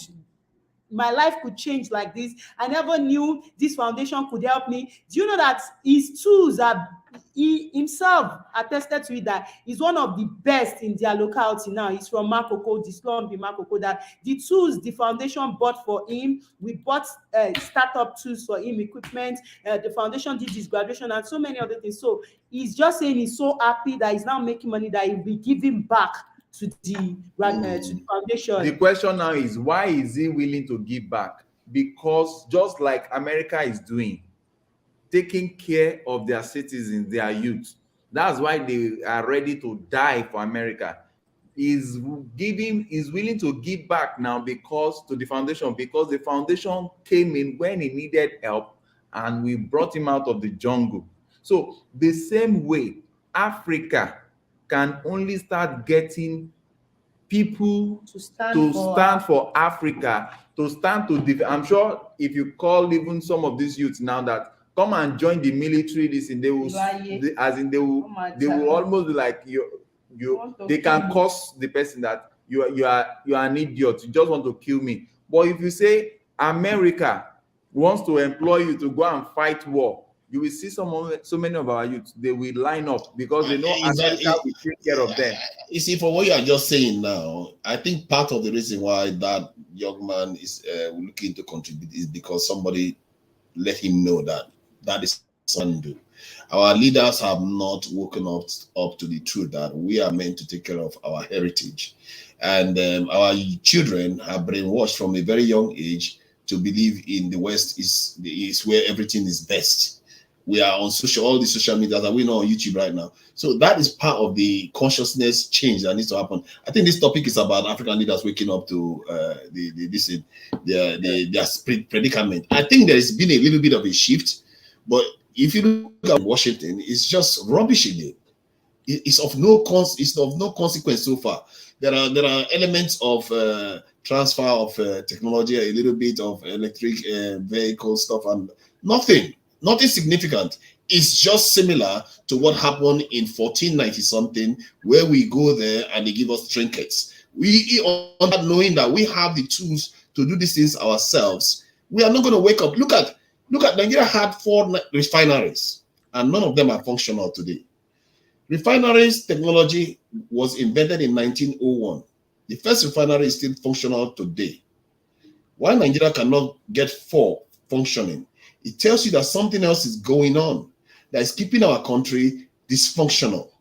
And until we wake up to that truth of the situation, why our leaders always run to Washington and London, it's almost as if those are the only countries that exist in the world. They don't even go to China. They don't even go to India like that. They go to Washington and UK. That's where they go. It tells you that we are beholden to them for whatever reason that we are, and our people are not waking up to that truth yet. There's a shift now, but the shift is not enough.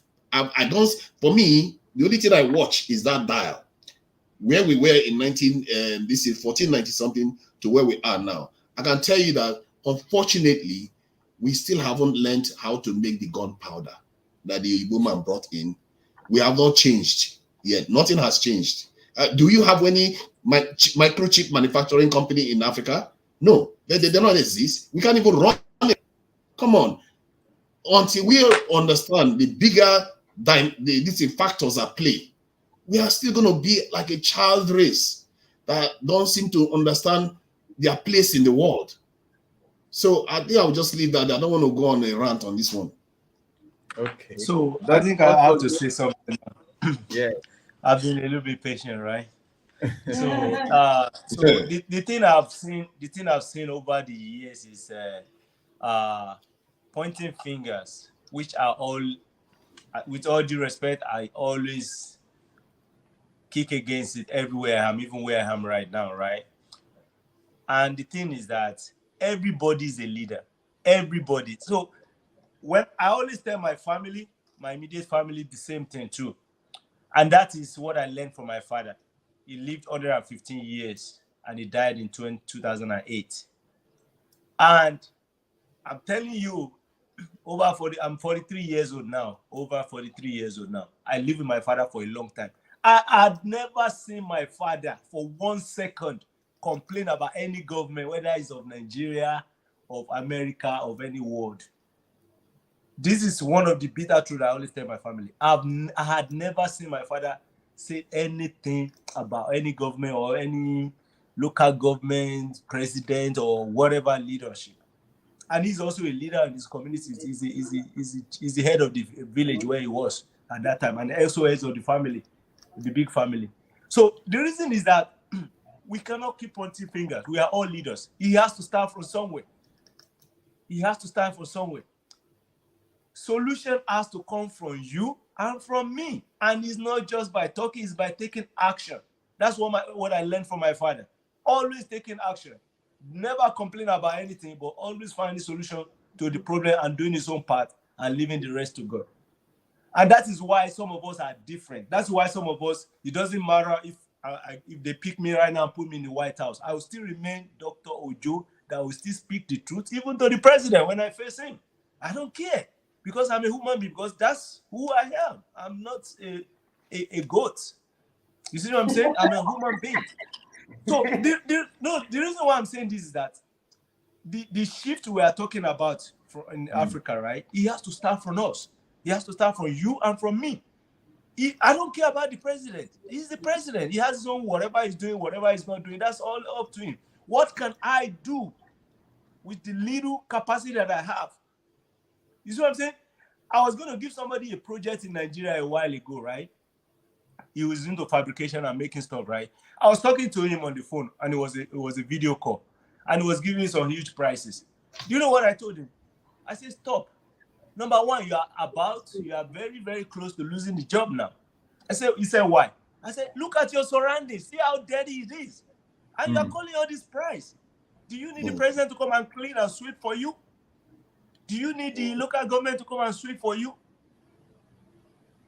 And then you are working, you are getting money. And then, it doesn't make no sense. That is your responsibility. How many people will go and ask the president that, oh, I want to get married. Should I get married? Should I have a child? How many people will do that? Nobody does that.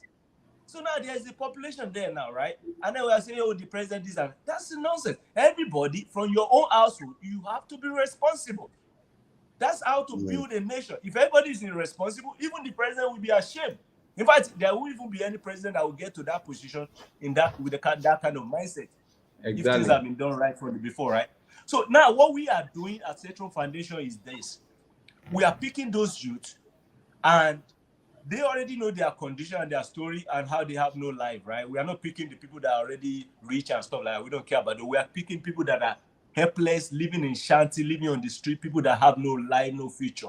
Either the parents are dead or the parents cannot even help themselves. And then we are training them on skill, valuable skill, that we are seeing results that within 1 or 2 years, they are able to start working with those skills and start making life for themselves, start making money and becoming useful to themselves and the society, to the point that some of them are now making pledges to be giving back to this foundation so we can train more others. I don't need no permission from no president, either the president of the United States or president of Nigeria or any president to do that.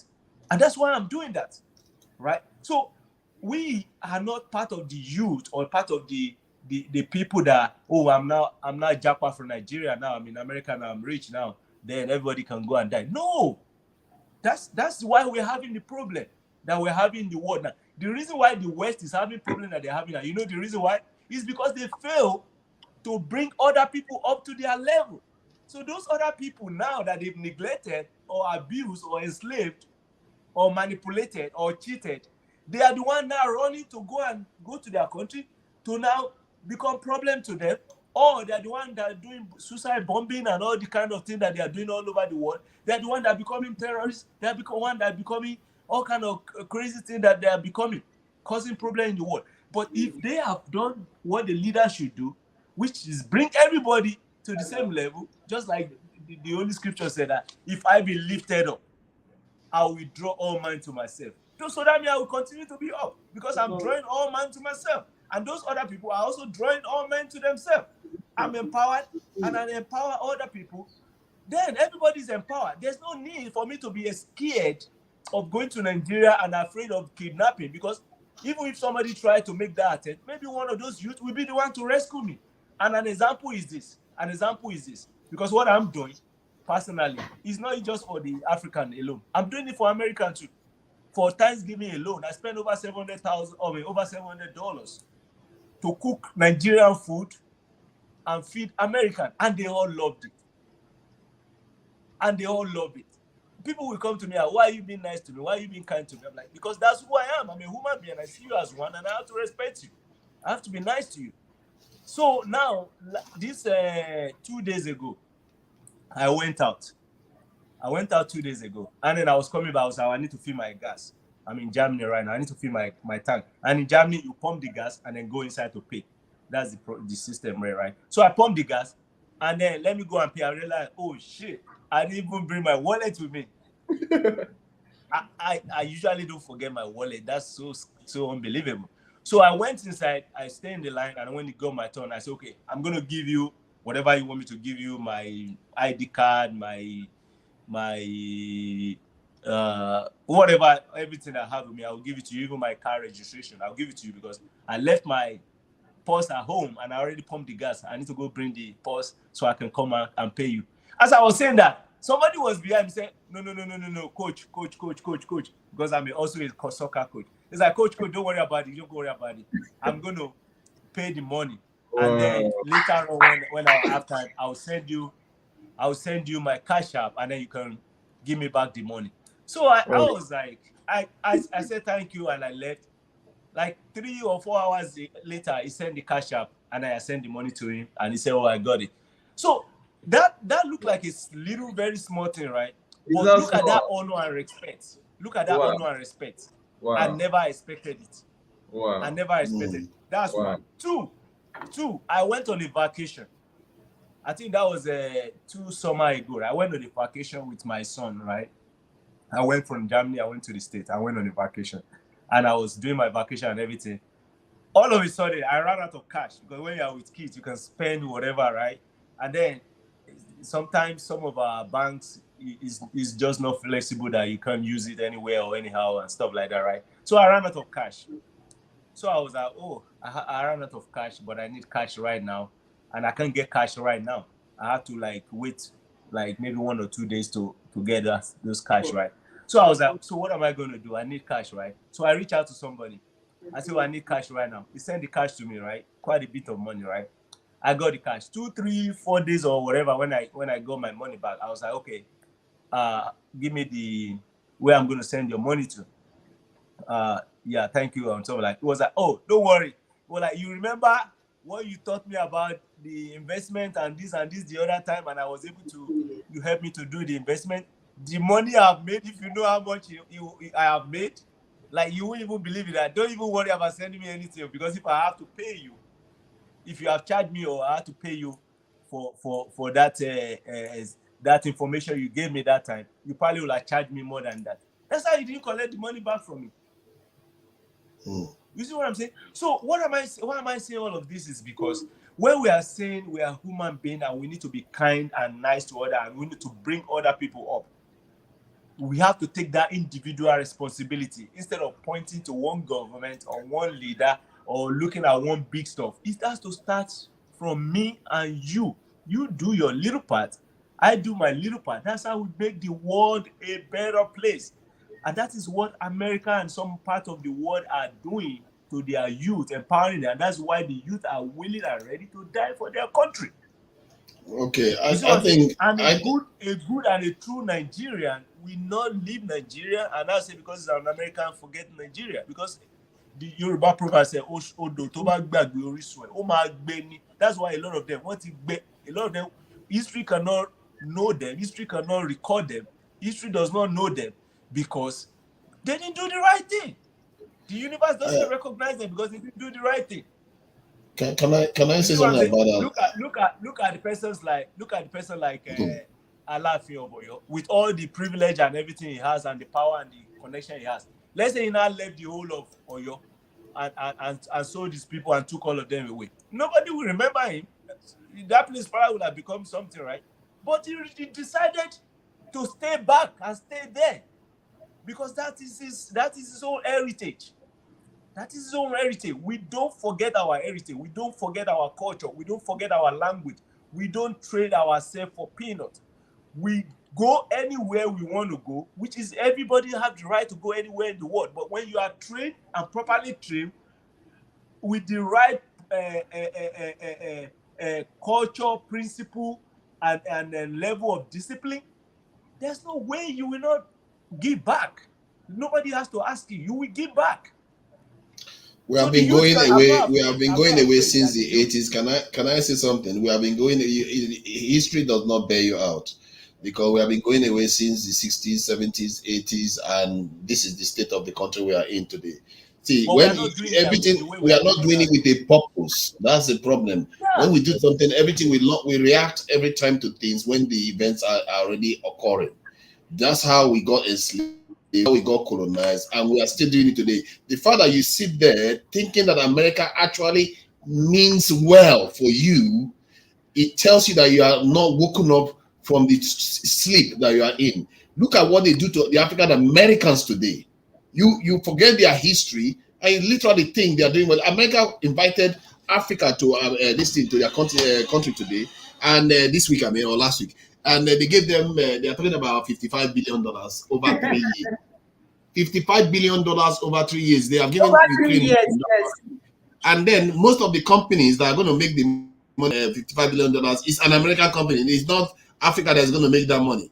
And they are going to use that money to influence Africa's policy to favor whatever they want. If they want to say LGBTQ and all this LGBTQ girl empowerment, all this stuff is only for the purpose of limiting the population growth of Africa, not for anything else. Was it not the Ugandan president that said that Africa is 7 times the size of India, but yet have the same population?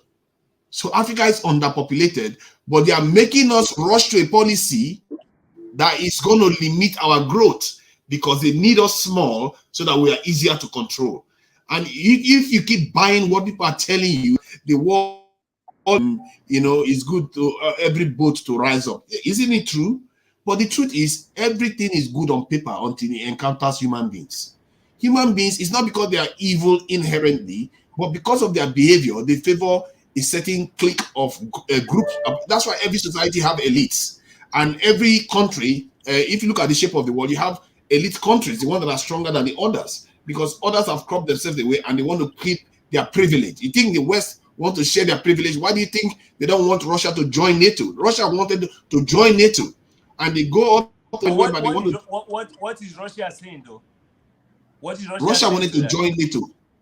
No, America is the one that blocked them from joining NATO. Why do you think they blocked them? Because they don't want another big power to join NATO, so that some other person will be telling Europeans what to do. They don't want that. They want to control their hegemony. You have to understand, at the core of America's power is the Anglo-Saxon arm of the European race.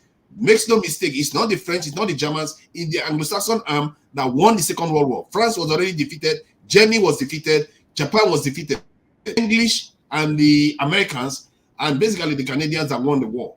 And they are the ones that shaped the world in their own image. And guess what? Look at the war that is happening now. It's mostly them that are spearheading it. You see what I mean? So America is inherently a pan-European country until the Africans that are there, including the African Americans, pull the country to start favoring Africa too. But so far, we have not seen it. As a matter of fact, out of America's power. What I'm saying now is that Let me finish now. Let me finish my point so you understand that how this thing misplaced some of your judgment of America is. at the height of America's power during the fall of the Soviet Union, where there was no other superpower in the world. Guess what was going on in Africa then? Hell was breaking loose in Africa then. Rwanda happened, June 3 happened, all our countries were on fire. Somalia, all of them was on fire. Africa regressed more than 2 decades backwards during that period. What did they do for us? They were not saying they want to lift all the ship when they had the power. They didn't do that. So you have to really understand the way the world works is about power. If you don't represent your own self, people run over you. This thing, when we got our independence, the Chinese got their own independence. When they got it they freed themselves from the Western control after the Second World War. Guess what they did? The first thing they did was fix their security. They went straight ahead and got their nuclear power and nuclear technology and became a very, very strong militarily. And since then, they never looked back. The Indians did similar stuff, but Africans regressed. We just stayed still. Nigeria did well for a bit, then we just went back, and we never caught up again.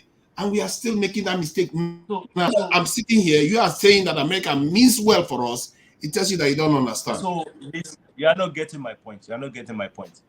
Nobody's talking about America means well for anybody. America is protecting its own people. America's job is to protect its own people. That's their constitution. But then, African constitution is it to protect its own people, and then delegating responsibility is my own area of concern. You see what I'm saying? Delegating responsibility. All things can be true. We are ultimately responsible for our fate, but it doesn't mean just because your house is you own your house doesn't mean somebody cannot set fire to your house. Both things can be true. You are responsible for the house, but somebody can still set fire to your house. You see what I mean? So we are responsible for Africa, but it doesn't mean people are not messing with us. And if we are not willing to call that out and make arrangements and position ourselves to confront such threats, we'll just keep circling the same wagon that we have been doing for how many 100 years now. We have to stop this wheel, and I think a lot of people are waking up to that truth. So that's what I'm saying. That's what you just ended with. What I'm also saying, that waking up has to start with you and me. We don't just say, oh, people have to wake up. It starts to be you and me first. And when we are talking about elite in the society, you are the elite. I am the elite. So we are the one that have to wake up and then start doing things differently in such a way that we now bring the result that we expect. You and I are the one that has to wake up. People will see it. Let me give you an example. Let me give you another example, Mr. Seto, before you cut it. Before you cut me, right? Do you want to know how I met the Setros, right? Do you want to know how I met the Setro, right? So I've had this big plan in my head, a lot of things that I'm already working on, and I'm like, okay, the only way I can give back, because I'm all about giving back to society everywhere I am. It doesn't matter whether it's America, Nigeria. I give back to everybody. If I get to China tomorrow, I'll give back. In fact, I've been giving back to Asia since I got to America. I've been donating to organizations that take care of some poor people in Asia and stuff like that, right? Now, I was like, okay, any product that is being sold in Africa, I'm going to be buying it and be selling it. Personal decision. And I started doing that. I started doing that with my own business and my own company. I registered my business and stuff like that in Nigeria, right? I also have it registered in America too. Then I started buying those goods from Nigeria and start selling it. I have a lot of obstacles bringing it to America. Sometimes by the time it gets to me, the shipping and everything is so expensive that I can't even put the price. I still bring the price down to the price that people can afford it. So I don't make no gain. I'm literally subsidizing everything and just using my money, because I just look at those people that are making those products. They will get more benefit. They will get more profit. They will be more happy. They will have a meaningful life. For me, God has blessed me, right? So I can sacrifice, right? Even if I don't have money, it's still fine, because I already know how to create money and how to do money, and I know how to survive, right? I'm not working just because of anything again. It's because of other people and my kid, right? So I do all of those, right? So in the process of hiring somebody in Nigeria that I pay hundreds of thousands of naira to manage the transaction, the process of all the stuff I'm buying and stuff like that, and also to help me manage the platform where I'm selling it online. and also manage how to ship it to me and stuff like that, right? Paying hundreds of thousands to the person, and then paying for the product, paying for this and that. That was how the person at some point said, okay, I'll be doing this for you. Let me even introduce you to the people that do the making of the clothes and stuff like that. Since the person already know that I'm not even making gain from this, right? Now connected me to the source. And that's how I met the Cetro, that they are the one making the clothes and all the stuff for the person. And then that's why we now started. And they saw that, okay, I'm just doing this to help the people, not because I'm doing the business to make money or raise any money for myself, right? I'm gainfully employed. And they brought their own idea out of what they are doing. I'm like, that's in line with my dreams and my focus and stuff like that I want to do. And that's how we click. And that's how we start working together and doing all of this that we are doing right now. So that is how we lead by example. Leaders lead from the front. And that is why I'm always stressing it that let's not talk about history. It's good to talk about history and to know history. That's good. But the most important is to learn from that history and to see what we are going to do differently to get a different result. And that's why what we are standing in for that. If we empower those youth, do you know that one of these youth that we are empowering now, some of them will become governor, will become ministers. Some of them will travel to America. Some of them will travel to the United Kingdom, to China in the near future. This culture that we are giving them, these lessons, this principle that we are passing to them, they will not forget it. They will not forget it. If I did not forget the lesson that I learned from my father, I'm very, very sure that not all of them will forget this. Some of them are already telling us that they are going to be giving back to this foundation that have helped them to become somebody, right? That is to tell you that if tomorrow they become governor now, they will do the same thing or even better things. That's how we are going to change this narrative of Africa, right? Whether the West care for us, care for Africa, or doesn't care for Africa, that's fine. Don't worry about that. When these youths rise up and become somebody, they are the one that will bring the solution. If we have leaders that are already questioning the West now, those leaders that are talking now, like in the person of Dr. Arikana, right? They were kids. They were little kids many years ago, right? Who knows that they will be in the way they have to be challenging and be asking the question and be talking the way they are talking now. So we don't know who is going to be the next Bill Gates. He's probably going to come for Africa. Who's going to be the next Elon Musk? They're probably going to come for Nigeria. Who's going to be the next Steve Jobs? We don't know where they're going to come from. So ours is to empower these youths. That's our job. That's our responsibility. That's why God has blessed us, you and I, so that we can empower these youth, so that we can have a freedom. We can have freedom and peace by the time we are in our 80s and 90s. And that's why I kept citing the example that the reason why the West are having issues today, the United Kingdom, the British, the American, the reason why they're having challenges, they're having, because they fail to bring other nations to their own level.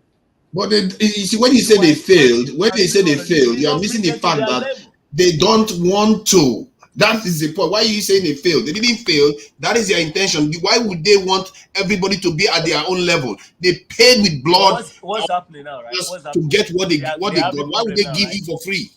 They will not give it to you for free when they paid with blood for it. Don't you understand how the world works? But they're having problem now, right? And that's why they will deal with it accordingly. They will deal with it accordingly. That's what they are doing right now. That invitation that they give to African leaders, dealing with that problem.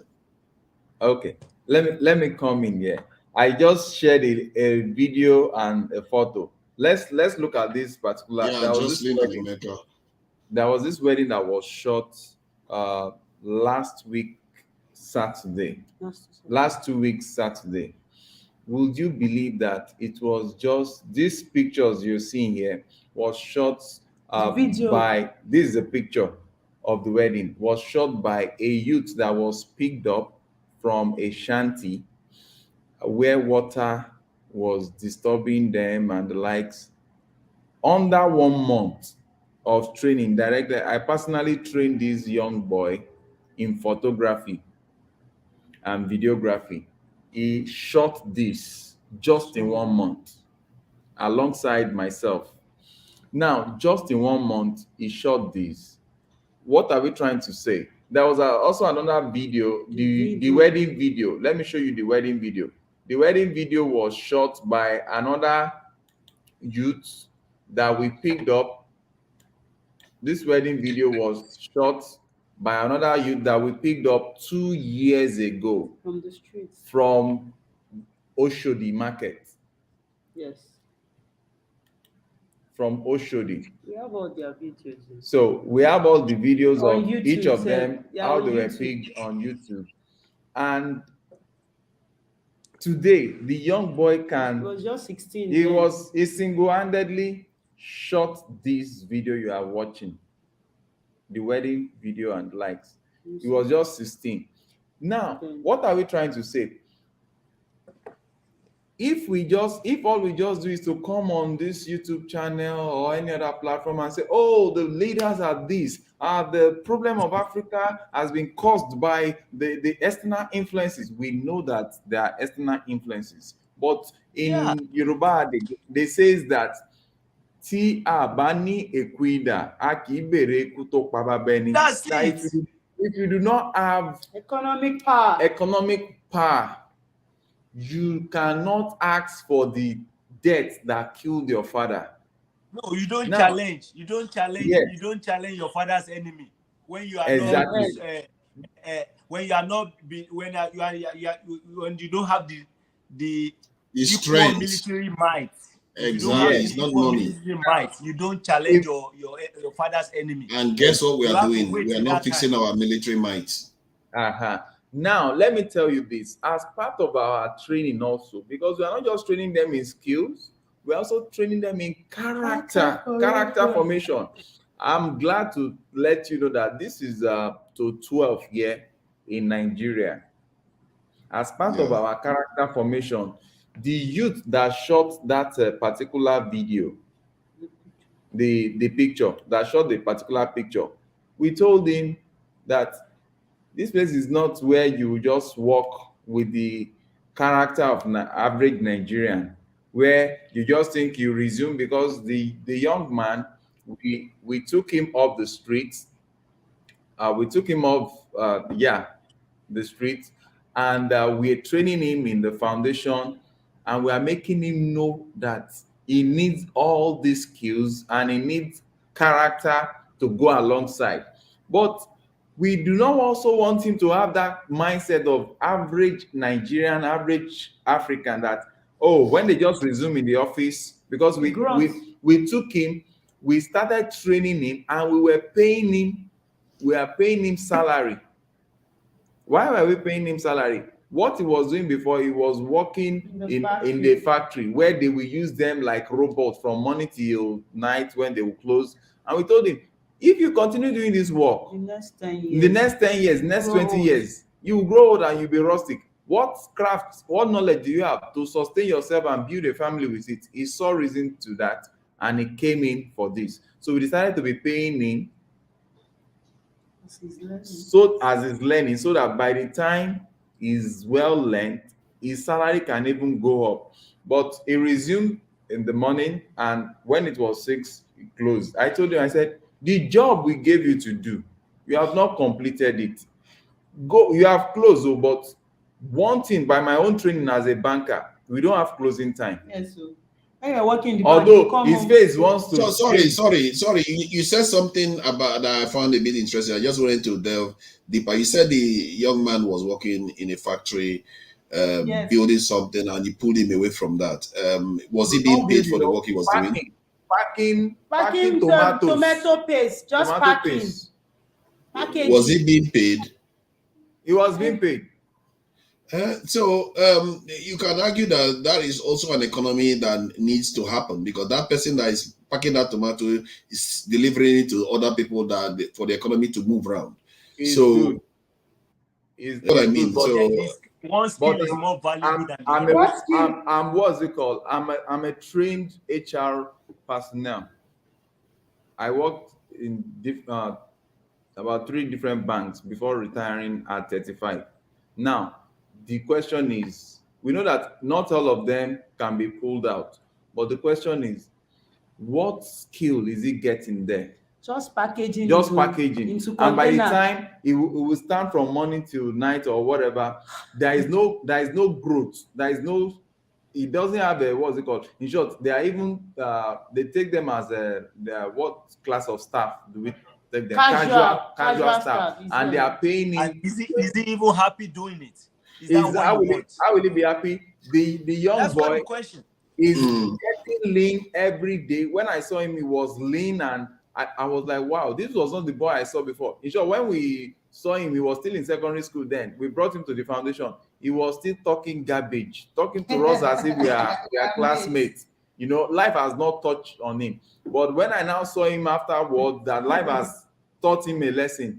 The way he greeted me, I said, yes, this boy is learning now. So we now talk, and that was how I made him to understand that if you go through this path, you will end up in nothing, because this one, they don't have career growth, career path for you. But look at options that you have that the foundation can give you. Long story cut short, this guy started getting serious with it. He resumed. Now we started paying him because we know the condition that he is. We started You need paying to him eat. to eat Yes. so that he can feed himself and be able to Work. learn what we are teaching him. Now, he had the normal character of youths in Africa, normal character of every African, an average African. They believe that once they resume This in the time. morning and they close in the evening, they are done. But by my own training as a banker, until you are able to deliver your job, you are not done. In short, I don't need you in the office. If you can finish your job in before the closing time, that was how me I've been trained. If you can finish your job before you close, you can go. So what I now did was, okay, fine. You are closing at 6, Abi? Good. Where is the job I gave you to do since morning? It was not delivered. I'm happy to tell you that part of our training, because we are not stealing money from the government. We are contributing from the little that we are doing to take care of this people. I'm a professional photographer. My wife is a fashion designer. We are, from the little that we are doing, that's how everybody is contributing, Dr. Joe and the likes. So now you have to come back by 11, because he will do the job. I will now come over the night and redo the job. I said, no, that trend will not happen again. You come back by 11. You will sit with that job. You will get it done Culture of overnight. hard work.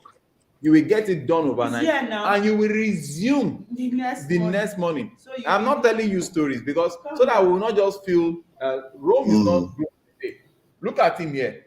So let me remove this stuff. Let him say, let him talk by himself too. I know why I'm saying this, so that it should also go the way we train our children. We should not train them as if the world is come over. Look at him here.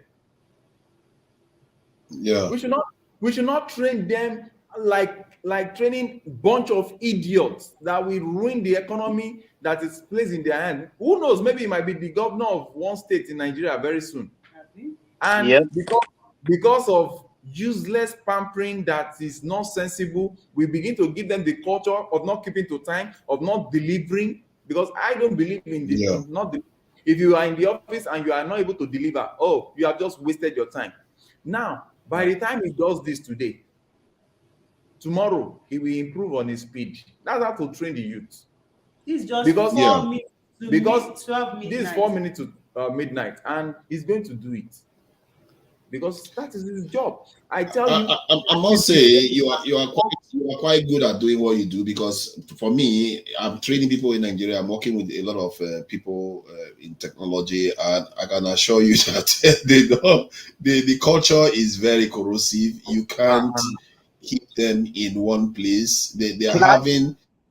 Know that Can they I had ask anything one like question? marriage this in break, and somebody's having a marriage break for 2 months. I was like, that even exists? I was like, you are behind in it. How is Nigeria supposed to catch up when people are going for marriage break for 2 months? It's like, whoa, who is going to build the country if we keep running the country like this? You see what I mean? So it's chaotic situation. You can't keep hold of one engineer here. They are moving all over the place. Some of them, their eye wants to jackpot. Some of them want to do masters. Everybody's head is everywhere. other than actually building something. And it's a very, very hostile environment to build a country in. And I blame, obviously, the government have to also take responsibility for it, because they are not also enabling a lot of long-term development among the capacity in the population.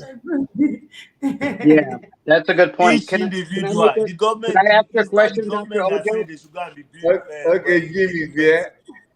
It's not the I would government like to that said it's going to be giving birth. So the society, everybody, household, church, mosque, they have to take responsibility. You and I, the mosque, the family, they have to take responsibility. If So you train true. a child from the little kid of on how to be responsible, there's no way Yeah. they will grow up and do otherwise. Definitely. Tẹ́já ti gbẹ kò lè ṣe ká No, mọ́. you can't So bend tó it bá jẹ́ again. pé o ti ṣe dáadáa láti bẹ̀rẹ̀, there's no way we will have to worry later. Sir, That's what it we are starts doing now. from the We go to the Montessori street. schools, sir.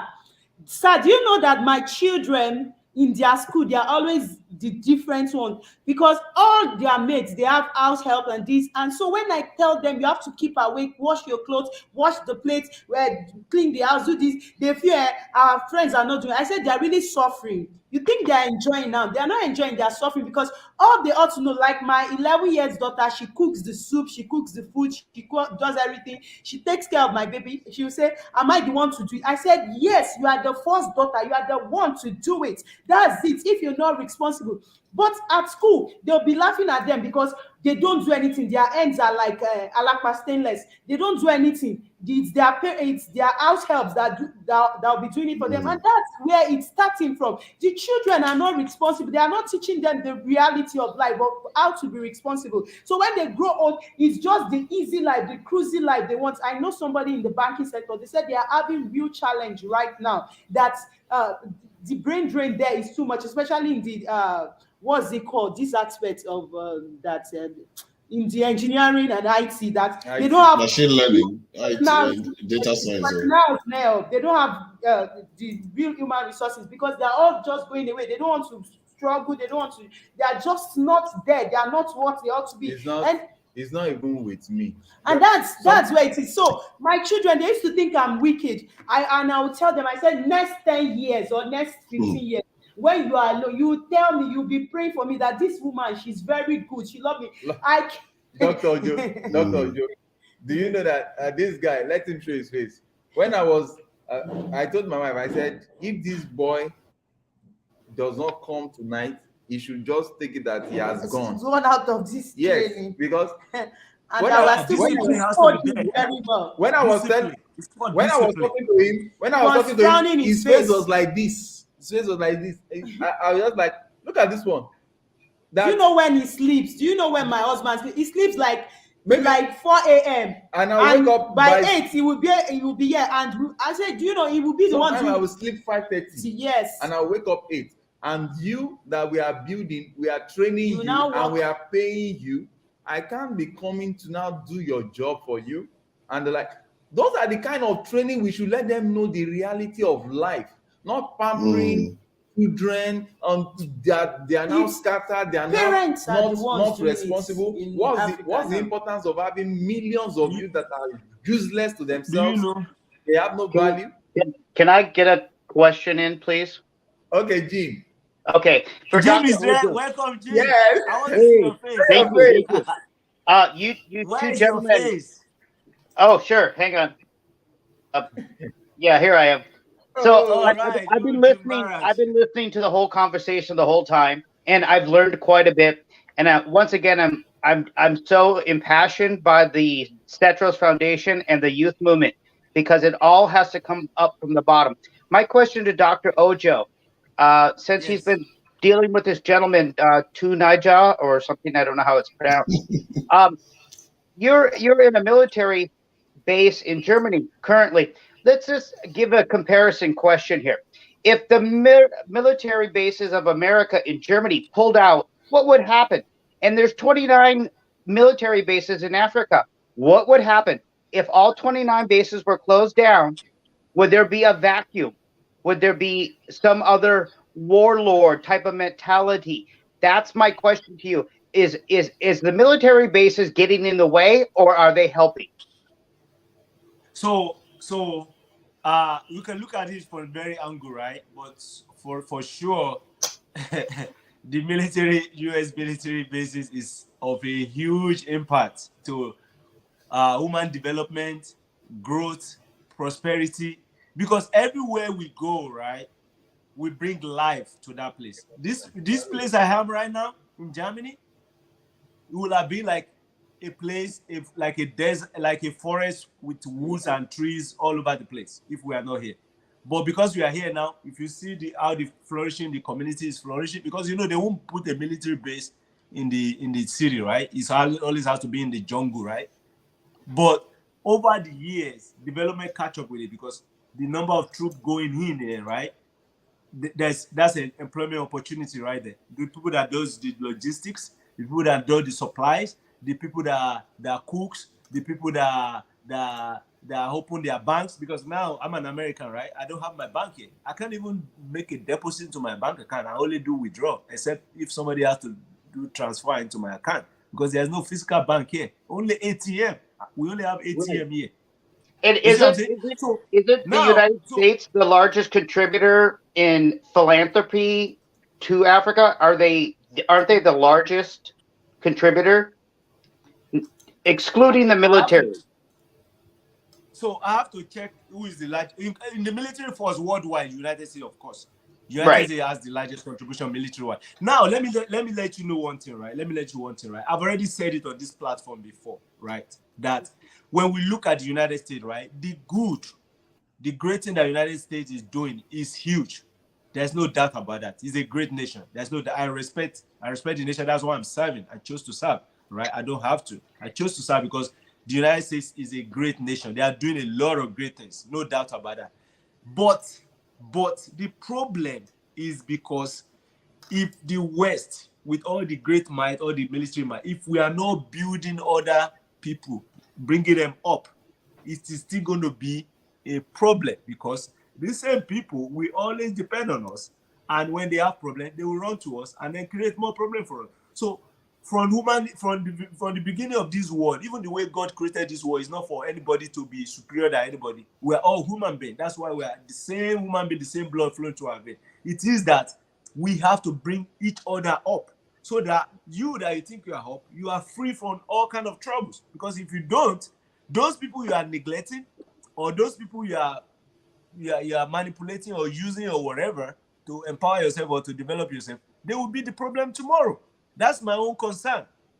And that's why you're happy. We are used to building human resources, picking the neglected. We don't care about people that are already doing well from a rich family or whatever. We don't care about those. We care about people that are neglected and poor, suffering, that has no hope. And are you happy?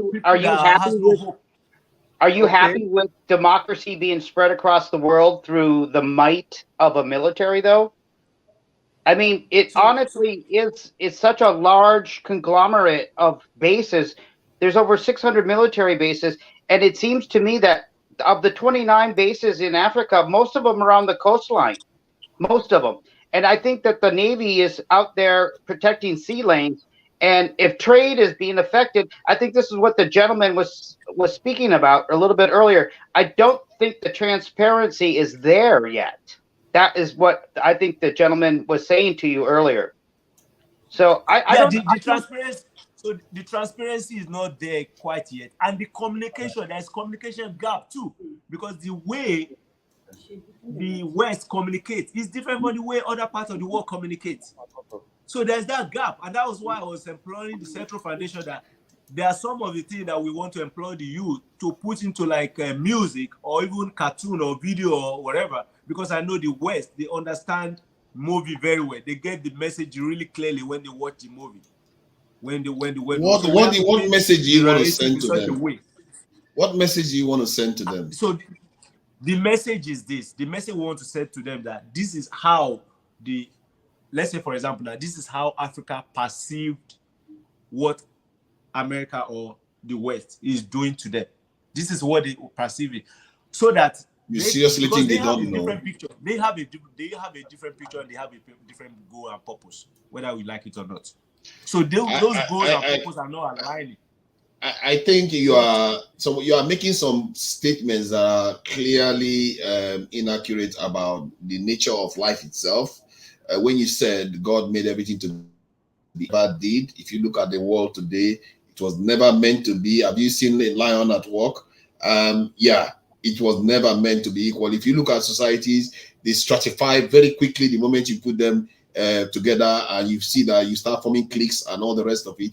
Except systems are put in place to try to level it. This is why you have taxation. This is why you have inheritance tax. You have all kinds of things to try to level societies. Because left for living beings, they tend to stratify society. That's how it works, and it happens with power too.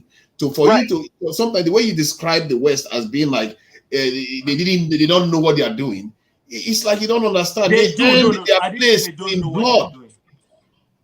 They know what they are doing. I didn't say they didn't know what they are doing, but I'm saying the communication. So if somebody know what they are doing, that you don't know, you don't like what they are doing, right? But if you are not painting it in such a way that they know that you know that this is what you are doing, then how do you stop that? So just because you know what is that going to do? No, what is that going to do if you don't do anything to change it? The only reason why they are going to change is because you do something for them to think that it is in their interest to change. If it's not in their interest to change, why would they change? Right. Yeah, that's exactly right. Because if they can control the money, they can control all your politicians. That's what they think. I personally think that some of those military bases are there to protect central banks, to keep the Anglo-Saxon, politicians in office. And that's what the way the whole thing works is that if you look at India, the French minister the other day went to India, was asking India, "Oh, do you want a nuclear submarine? Do you want this?" And why? Do you see them coming to Nigeria for that? Because we don't have anything to offer them. We have not put ourselves in a position for them to respect us enough to even offer us a submarine, not to mention a nuclear submarine. As America offered us one submarine ever. The condemned warship that they have given you guys. Oh, come on, man. You have to earn your way before. So that is why the narrative has to change from you and I. Yes, that is why the narrative. That's what China did, sir. Hello, sir. That's what China did. That's why today China is not asking for respect from anybody from the world. China has that respect. China trains our citizens in our language, picks up all their children. They have one craft or the other. They have the highest of human capital. They can do so many things. So that is it. And that's what we're doing. If we start it now, everywhere, we're training ourselves, we're empowering ourselves. We're going to get there if we can produce, if we turn to a productive continent and not a consuming continent, they will come to us. Okay, so let me come at this point. In case you are there, maybe you might just be joining us and you have a space where we can house our youth. Yes. Because what we need now, we discover that this youth, we have this space here for training, but we have lots of youth that are far away from this training hub. So we need an hostel where the female youth can be housed and the male youth can be housed. We really look for such support so that we can have these youth constantly. You can imagine what happened on Saturday. With that, their numbers are gathered here and the likes. A lot of them came up. You'll be seeing some of their videos that they'll be showing you what they are already making. A lot of them are craving for this the opportunity to be given further training at this location, but we can't be funding their transportation because these are youth that they've not even seen money to eat. Talk less of transportation. Even these ones that come to the foundation, we feed them once a day. Yeah. Despite whether the foundation has money or not. And what's it called? Uncle, what we are saying, true or false? It's true. No, come. Let them see you. Come. so that what's it called? So true or false? It's true. How many times do you get fed per day? Once. Okay, you can have your seat there. So with that being said, we need support. This foundation actually needs support in terms of, now we have the space, but we need the hostel where the youth will stay for training. Some of them will need to do it in batch. Some of them will so that we can be bringing in external facilitators for different crafts. We even have a section of this foundation that is for what is it called, hairdressing and barbing and what is it called, makeup artistry. But that section has not been used. Why? Because majority of the youth to be trained in that section, they are not within this environment, so they need hostel. So it's part of what we are talking. It's part of what, and we also need to pay their facilitators. And you know how much they get paid for those that are into hair making once they travel out of the shores of Nigeria. Not even traveling. Once they are able to do that, like some of these weddings and the likes, they will be contracted and they will once get paid. They get paid, they will be able to help other youths and help the foundation. The stuff is that, the summary of it is that we cannot just come and be complaining and complaining. What we need now is to work together, see how we can empower the youth that are available. It is by transforming one life that other youth will be like, wow, this life has been transformed. Where did you get the transformation from? Others will come, and that's how we can continue to increase the base. And what we are also doing is the fact that we are not just training them, we are making them know what is really happening in our world, in our physical world. What is really happening in our physical world in terms of they need to understand what economic power is and how they can be economically empowered to empower other youths that are coming after them. And that's why we have this principle that has been guiding us. We train one, you train three. We train you, you ensure that after your training and you started making money, you also help to train three. So that's how we can build a community of youth across. And it's not just in Nigeria, we are talking of the whole of Africa. So we look forward to that period that we'll be able to send so many youth outside of their own country to go and train others. Presently, we have a youth in Cameroon. She was trained here in Nigeria, in Imo State. But presently now, because she was doing well, somebody came from Cameroon to get married to her, and they are now in Cameroon. So that's how we can spread. Who knows, tomorrow she might get there and they become in charge of one thing or the other. So she's already our representative there. Through her, we'll be able to link some other Cameroonian youth that need help. That's why how we should be able to break the borders of, oh, I'm a Nigerian, I'm a Cameroonian, I'm a Togolesian. If you get outside the continent of Africa, you are addressed as Africans. And as such, we hope that we'll be able to get the best out of this youth now. Ambassadors. Right. So with I've that, even stopped seeing. I've even stopped seeing African American, Chinese. I've seen human being belong to human race, and that's why I'm talking about the equality when God created us. Right? Yeah, but He put the same blood that flowed. Yeah, that's all good. That's all good. Through my vein.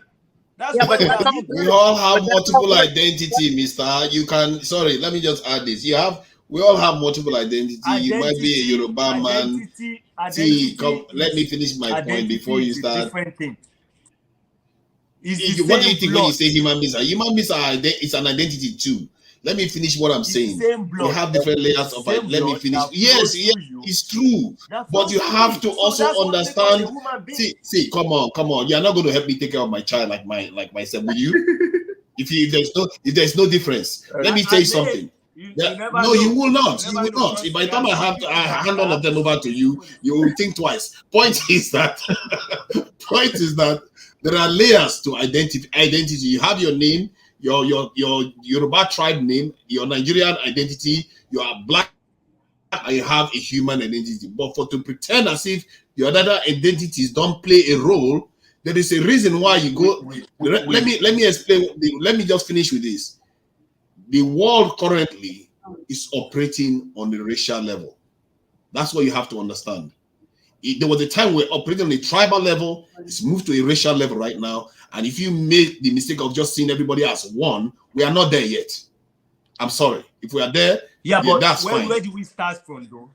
So where you do we start from where it is right now. That's what I'm saying. You deal with what you have right now. It's on the racial level. From that level, you have to start operating from that. That's why African countries need to get their act together.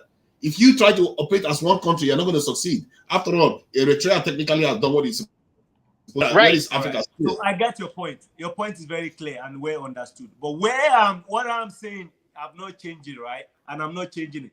Where we started from as humanity is from one base. And that is why whoever created us, whether you call him Allah, God, Jesus, whatever, right? He created us equal. That's why we have the same blood flowing through us. Down the line, whatever happened, and people have different identity and all kind of stuff happen. That is down the line. But from the beginning, we were created equal to be great. We all know that. How does that aid you in dealing with the challenges of today? That is that you have to tie it to how it helps you deal with the challenges of today. You have to use that. So that's why I'm saying you have to realize where we are now. And that's the important part, because are the youth looking at the military bases in Africa as something that they regret having because they see it as an oppressor? Because I wouldn't think that millions of Nigerians support having a base there. I don't think that in other words, if you took a poll and said how many Nigerians want a military base from Africa, from America there, I would be shocked that if they would want it there, because if they didn't have their own independence and their own military, well, then they could be conquered. That kind of doesn't make sense to me. I just don't get that part. Do you understand that, Dr. Ojo? Like, yeah, I do understand that. I mean, yeah, I do understand that. And a lot of things has happened over the years, right? But so it is a racial thing, though. But it is racial, though, because even anybody of any skin color can have an opinion about another skin color. In other words, if you have your might, your power in my country, I may look at you in a different way. That's what I'm trying to get at. Right. And that's why we are losing it, right? Because we should be looking at ourselves as fellow human being, and be treating others with respect and dignity. That's where. Why would they do that, though? What is the instead? So you think Bob Marley didn't sing One Love? What did he get him? See, let me tell you something. Yeah, why would they do that? The thing is this, right? Everybody has equal rights. I don't have no control about anybody, right? I have control about myself. And everywhere I go on this planet Earth, it doesn't matter. I will treat fellow human beings with equality, dignity, and respect. That's what I've been doing. That's what I'm doing. That's what I continue to do. And that is why what I'm doing now to support the African neglected youth, poor youth, I'm doing it also for Americans. I'm doing it for the Asians. So I'm a leader by example. And that is my challenge. I do not want to listen to people that say, okay, the government, the military, the this and this. And I want to listen how many Asians are doing it for us? Hold on.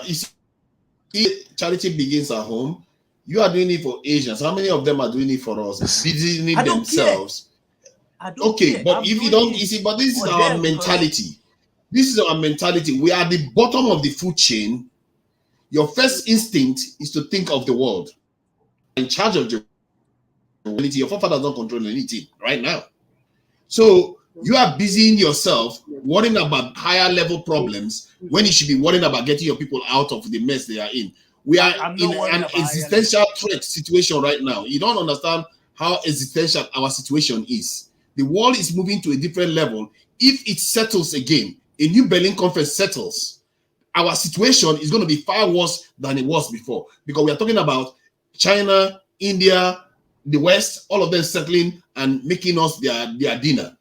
That is the world you are looking at in the future. If you don't get your act together, stop worrying about the world will take care of itself. Believe in me, they are better off taking care of themselves. Worry about your own for now, because your own is in a desperate situation. That's what you are there talking about the whole world, and let's worry about the world first. You are in a desperate state. Yeah. Anyway, That is why just... that is why we are imploring you to join us to help those poor African youth. That's our own. But at the same time, where I am right now is my home. That's where I am right now. So I have to be responsible to my immediate community as well as to my own. See, I agree in terms of one question I would like to ask you: do you partner with industries in terms of sending some of these youths to go and work with establishments so that they get training from there and stuff like that? Because if you are looking into that, then I could link you up with a technical company that does tech, and you have people that can train on it. I think they are in Abuja, so you can link up and they train the youths up in technology. So we'll be so grateful. We'll be glad to, of course, have why that. not? We'll be glad to have that. So yeah, so you have like a website and email or something I can send information to. We have email. Let's send. Yeah, please post the email Okay. address, the phone number, and all the likes. Okay. Yeah, we really appreciate your at least your time that you are spending, because that's valuable. You see what I'm saying? Because you see why it's important. Because for once I found the people that actually, you see why it's important. Sometimes you go where you don't expect to be, because I didn't know that you were actually looking at when you train people, they go overseas and they still contribute back. They go with that mindset already inbuilt. If we do that, that is the way to manage this Japa syndrome is doing to our countries. Not only one country, it's happening in many African countries. Right. So it will help a lot. Right. That's what we are doing. That's what we are doing. We have to instill that discipline and that culture of giving back. Anybody can go anywhere in the world. Anybody, we are free, right? To go anywhere, right? But once you have that discipline and that culture of giving back to the society, giving back to the people, that the foundation that has helped you, giving back to your family, you see, giving back to your country. That is a good culture. That's how to make the whole world a better place. And then, because now I have a child, right? What do you think I'm going to teach the child? The same culture. These youth now, some of them started getting married, started having kids. What do you think they're going to tell them? They're going to tell them about the foundation that has helped them. And they are expected to do the same. That's how we make it a better place. That's how we change the narrative. So, but we need help. We need help. We need help from you. We need help from the carpenter boy that we helped 2 years back, now is married with a child. He has a family, and you need to see the transformation in the life of that boy. In short, within a short time? Yeah, just within 2 years. And he came out and he was saying, sir, I never expected this. That I'm making money now, that I'm the best carpenter. And because we also told him that it's not just to do the carpentry aesthetics, that I should go and learn upholstery, that I'm the best carpenter, and this upholstery is also in my area, and I have the best of tools. And those were the tools we bought for him. Yes, in Makoko. So that's how we can change the narrative. It's not just one government. If we continue to call one government or the other, they will just continue. Such a youth can never forget in his lifetime.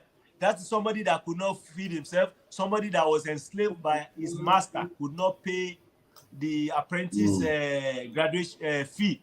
The person that trained him on the carpentry, the child could not pay him, could not get freedom, and he was working for free, was being enslaved by his own fellow human being, his own community in Makoko there, until the foundation came to rescue him and pay the fee to the man, so he was able to get freedom, and then we did graduation for him, and then buy him tools.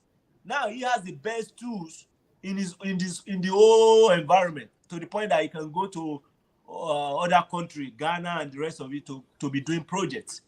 Even he's doing projects in the VI, right? Is it VI or Lagos Island? In Lekki. All the way from Makoko. He sent us videos. We are going to update it. So that's what we are doing. And then when we are saying we need help, we don't need you to empty your account. We don't, all the people that are listening to us, we don't need anybody to empty their account. Just $5 can do a lot. $100 can do a lot, and if you have $1,000, it will help a lot. You know, so Yeah. that's what we are doing. Yeah, and that's why if you could also put up your Patreon link, and folks, I've been given $15 a month, you know, You see? and for 15 months, for a little, almost over 2 years now, and I honestly know that money is going to keep coming every month. I'm not going to change. I'm not going to give up.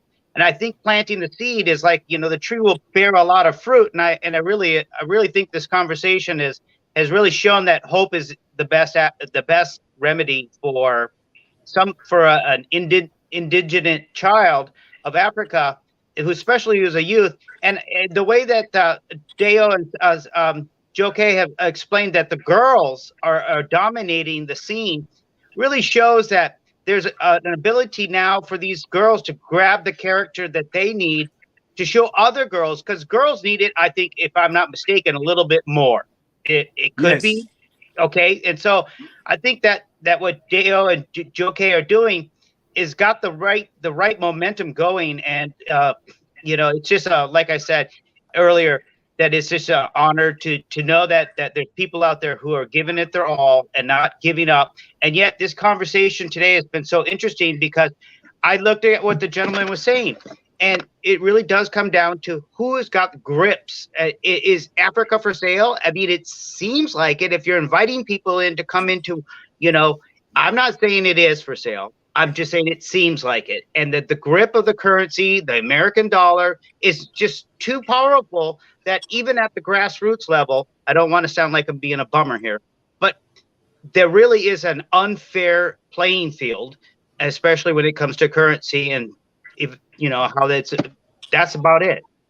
Okay. Africa is not on sale. It's already sold. I don't know where we are under any illusion that this thing, we are in control of much until we start getting our act together, which you can see signs of it. Like the different regions are creating their own standby forces. They are creating their own economic zones and economic this thing. So there's a lot of movement you are seeing, but I've seen this kind of movements before. And my concern is that the only way you can just by being successful. Africans have not pulled it off yet. Until it is done, it's not done.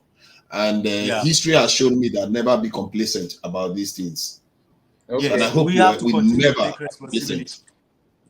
When we continue to take responsibility individually, we will get there. Yes, exactly. Okay, yes, we will get there individually. We continue to contribute our individual quota, taking responsibility, teaching the young ones. And to be accountable. You know, somebody is going to catch the fire someday, and that somebody could be the one that's going to lead the world, that's going to be the president, that's going to make that huge change.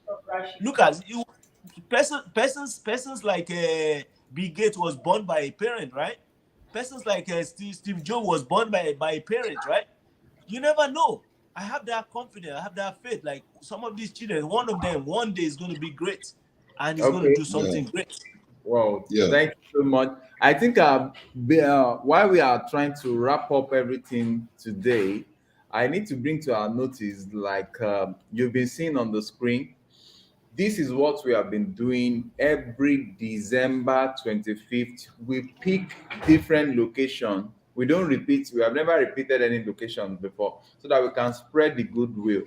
Every December 25th, we usually pick a spot in one or any of these less developed area to see how to feed a minimum of 100 families by giving them live chicken and also giving them some foodstuffs like rice, groundnut oil, and tomatoes and Maggi or what have you.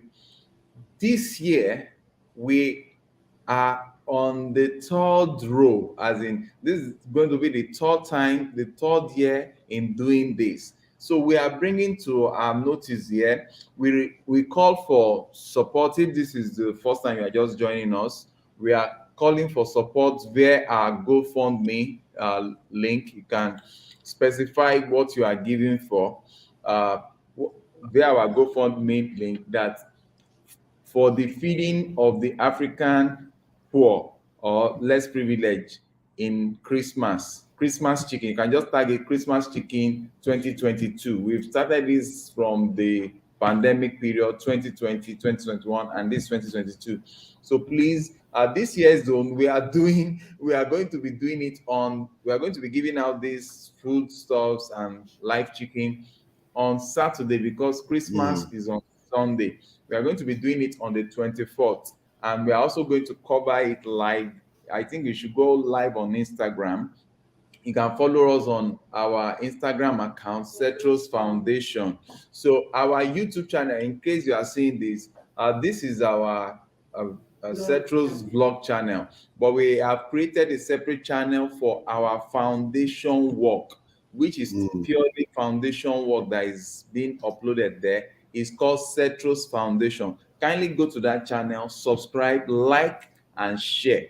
Okay, we look forward to. Kindly post those links. Kindly post those links. Okay, we look forward. I think I've posted it before. I'll just look for it to repost again. Kindly, we look forward to people. You know that those chickens now, they will be praying the blood of Jesus, the blood of Jesus. What have you got against chickens? So it's just, I think what you are doing is quite laudable. I have to applaud you, and I will look closer into your this thing, the work you are doing, and obviously, you know, I've got your links now, so I will send details to some of all these. You know, so that if you have anybody with the skills, just a little bit the aptitude to be able to learn, because it's some kind of technology kind of stuff, you know. So that I will give you an idea on the email so that you know the kind of person to send over. Okay. Just to respond to that, we are those from Oyo, Dr. Ojo. We got the list of those that attended Oyo. The Oyo Center, about 38 people attended, and we had requests coming for those that want to learn what's it called, coding. We had one or two that wanted to learn coding. We have other crafts there. So I think that's good. It's very laudable to have you saying this. So we will bring up all the lists, and once we are able to connect with you, this, I think I dropped our WhatsApp number. These are Cetros Foundation. Yes, you can reach us, and this is our email. You can reach us. Please, most of the time, it's not even about sending money to us. Most of the time, if you have special skills you can train our youth on, we welcome you, because this will help us. It will reduce our cost of paying external facilitators to train these youth. Then, aside that, this Christmas, search through your homes. Presently, I did the cleanup of my own home yesterday. I discovered we have about more than 40 clothes that we are going to be giving out to this youth. If you have anything any clothes, any shoes that you think you will be willing to, just help us dry clean them and send them over so that we can share it as part of this Christmas. So many people do not have these things that you have. Then what is it called? We anything that you have, if you have laptop, one of the things that is challenging our foundation today, the greatest now, is laptop. It is this my MacBook laptop that is the only surviving laptop. The fairly used laptop that we bought last year was damaged by one of the youths. The laptop fell from his hand and it was pathetic. That was the end of that laptop, and that was so this is the only laptop here, and we have so many of them. They have to be waiting for each other before they can use my own professional laptop, which is a MacBook Pro. And I tell you, we just need, if you have any of this thing at home, kindly look for a way to send it to us. Then pay us a visit at this our foundation, or pay us a visit, as it will encourage us to keep going, and we look forward to receiving a whole lot of you. And from us as Cetros Foundation, we are just going to take 1 minute closing remark from all the people that are contributed to today's discussion. I want to say thank you to Emanuela Saint Sante. Santi, yeah, She you sent are reading us my mind. she sent us $60 yesterday. We So really appreciate so Mr. Centro. for the So Christmas I speech. was looking at the record, right? You know that Emmanuel Sante, right? 2 days ago she Okay. sent $60. And Yes. then 3 months ago, she was the one that sent $700 3 months ago. My goodness. That's in person. Because I'm looking at Oh, all the records. that's I'm looking at newbie all the me. Okay. What did you say? That's newbie me.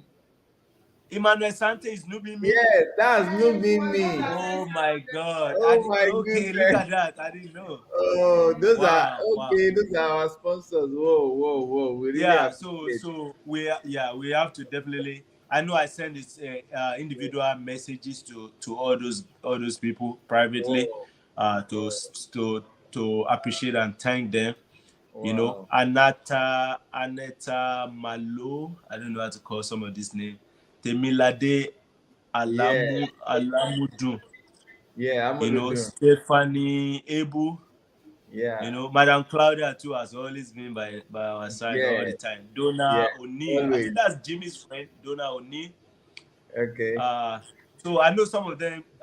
Most time I usually don't have. I mean, I usually don't have to go through the GoFundMe because, uh, uh, I mean, everything's still gonna pass through me anyway. So Yes. mine will just go come direct. Directly. Yes. And there's just a lot of them, but I have to thank them again because some of them have contributed uh, last year over a long time. We just have to keep Yes. thanking them more and more so they can be able to do more.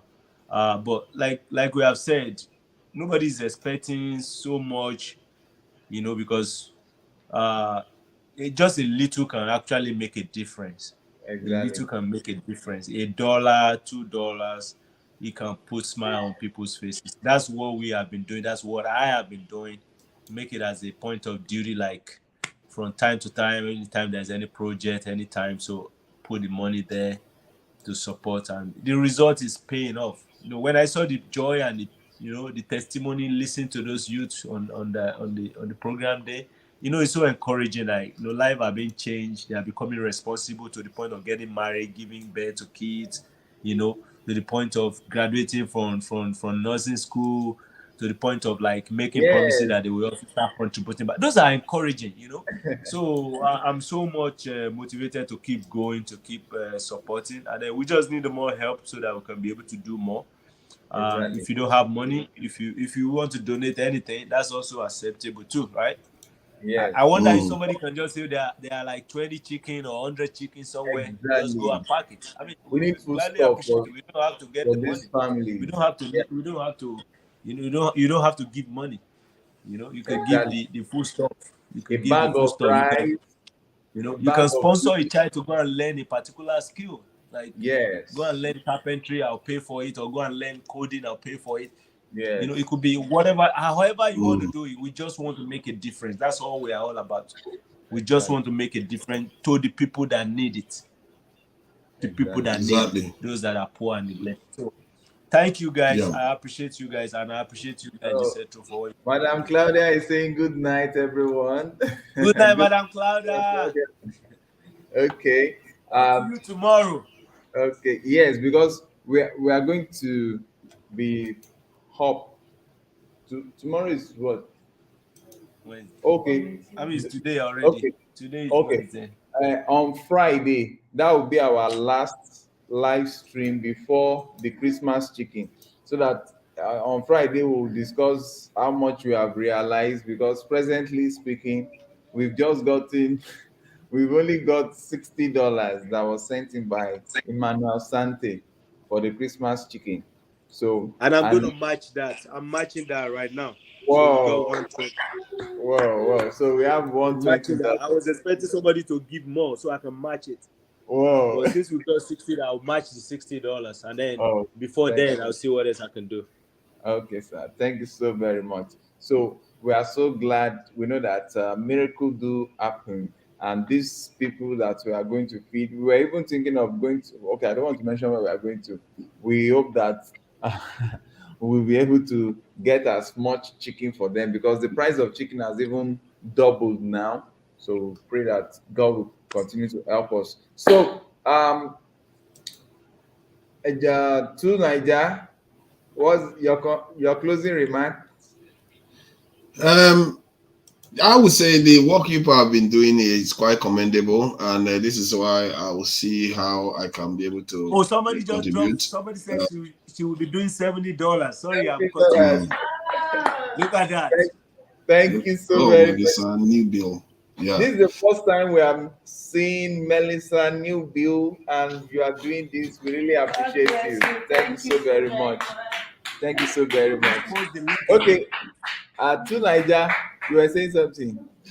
Yeah, as I was saying, I obviously would look to assist where I can, because I have different ways of doing things. Yeah. And I really commend the work you are doing, because it's quite unique, and it's something that needs to get out there in terms of, for me, specifically in terms of contributing to the communities around, your country, your land, your heritage. You have to contribute to it, because we need it. People have been suffering for a long time. And I see the doctor. I'm not your idea of humanity. You have to have an eye on humanity itself. I don't have any issues with that, and personally, I actually believe in that too, because in the end, you have to remember that we are all still humans. So I agree with that, way of looking at things. But one has to also keep an eye on the areas that really are on right now. And we see the suffering in our people. Some of the tales I've had here clearly shows that our people are not exactly having a fun time. So there's a lot of work that needs to be done. So and that's why I feel like we need to prioritize. There has to be priority somewhere, isn't it? We have to draw a line somewhere. And the people that have more resources should do the same. It's like going to help the child of a billionaire. How does that even this thing work? It doesn't mean you shouldn't do it if the child needs help, but your focus should be closer to the areas where they are really suffering more deprivation. So that is why it's not like I disagree with the idea that all human beings are, worthy of help. You see what I mean? So I believe in that vision, and we're going to get there someday in this world, and I hope to see it. But we just have to do what we have to do for our people. And I really, really are, from the bottom of my heart, say that I've seen, and I'm going to look closer. I'm a very skeptical person. You must know that. And I'm going to look closer at what you are doing. And if it is what it said, it will be singing your praise where I am. People would know the work you are doing here. Wow. Thank you. Thank you so very much. Okay, thank you, sir. Thank you so much. Yeah, you can trust them. I feel it in my heart. So look into them, and I did some research too, and the content he puts out on a regular basis shows his dedication. So if somebody was trying to manipulate somebody and put this much effort into youth videos, and my closing comments are that this conversation was absolutely enlightening, and that there's a lot to be learned, and that I hope some of the youth members in the Cetros Foundation take the time to go through these videos a little bit, and maybe come back with questions, and come back and maybe get a little more involved with the Cetros Foundation online. Thank you for letting me be a part of this awesome movement that you're doing, and maybe the rappers can make a song called Smiles for Miles. Okay. Smile for miles. Okay. Thank you so very much. The rappers actually presented on Saturday during the forum, and it's been fun all the while. We really appreciate everyone on behalf of the Cetros Foundation and all the youths from Africa. I want to say thank you so very much to everyone, to Melissa, New Bill, Madam Claudia, did I just say Claudia? Madam Claudia, Jim Barak, Dr. Joe, to Niger, Autumn Rose, everyone that has contributed in chats, Stacy Pruitt, our friend, Emmanuel Sante. Yes, Golden Art, our lovely friend here, Golden Art. All of you want to say thank you so very much. We'll be live on Friday just to tell us how much we have raised and how many chicken we'll be able to afford the following day. So we appreciate you guys. We thank you for staying tuned by us. And we want to congratulate this boy that is going to work overnight today because he's going to work overnight. Yeah, that's fine. That's fine. Hard work pays. Hard work Hard pays. work pays. I didn't Yes, get it here pays. by sleeping too much. So thanks so Yes, very hard much. work pays. Take care of yourself. Bye-bye. All right, bye, guys. Bye.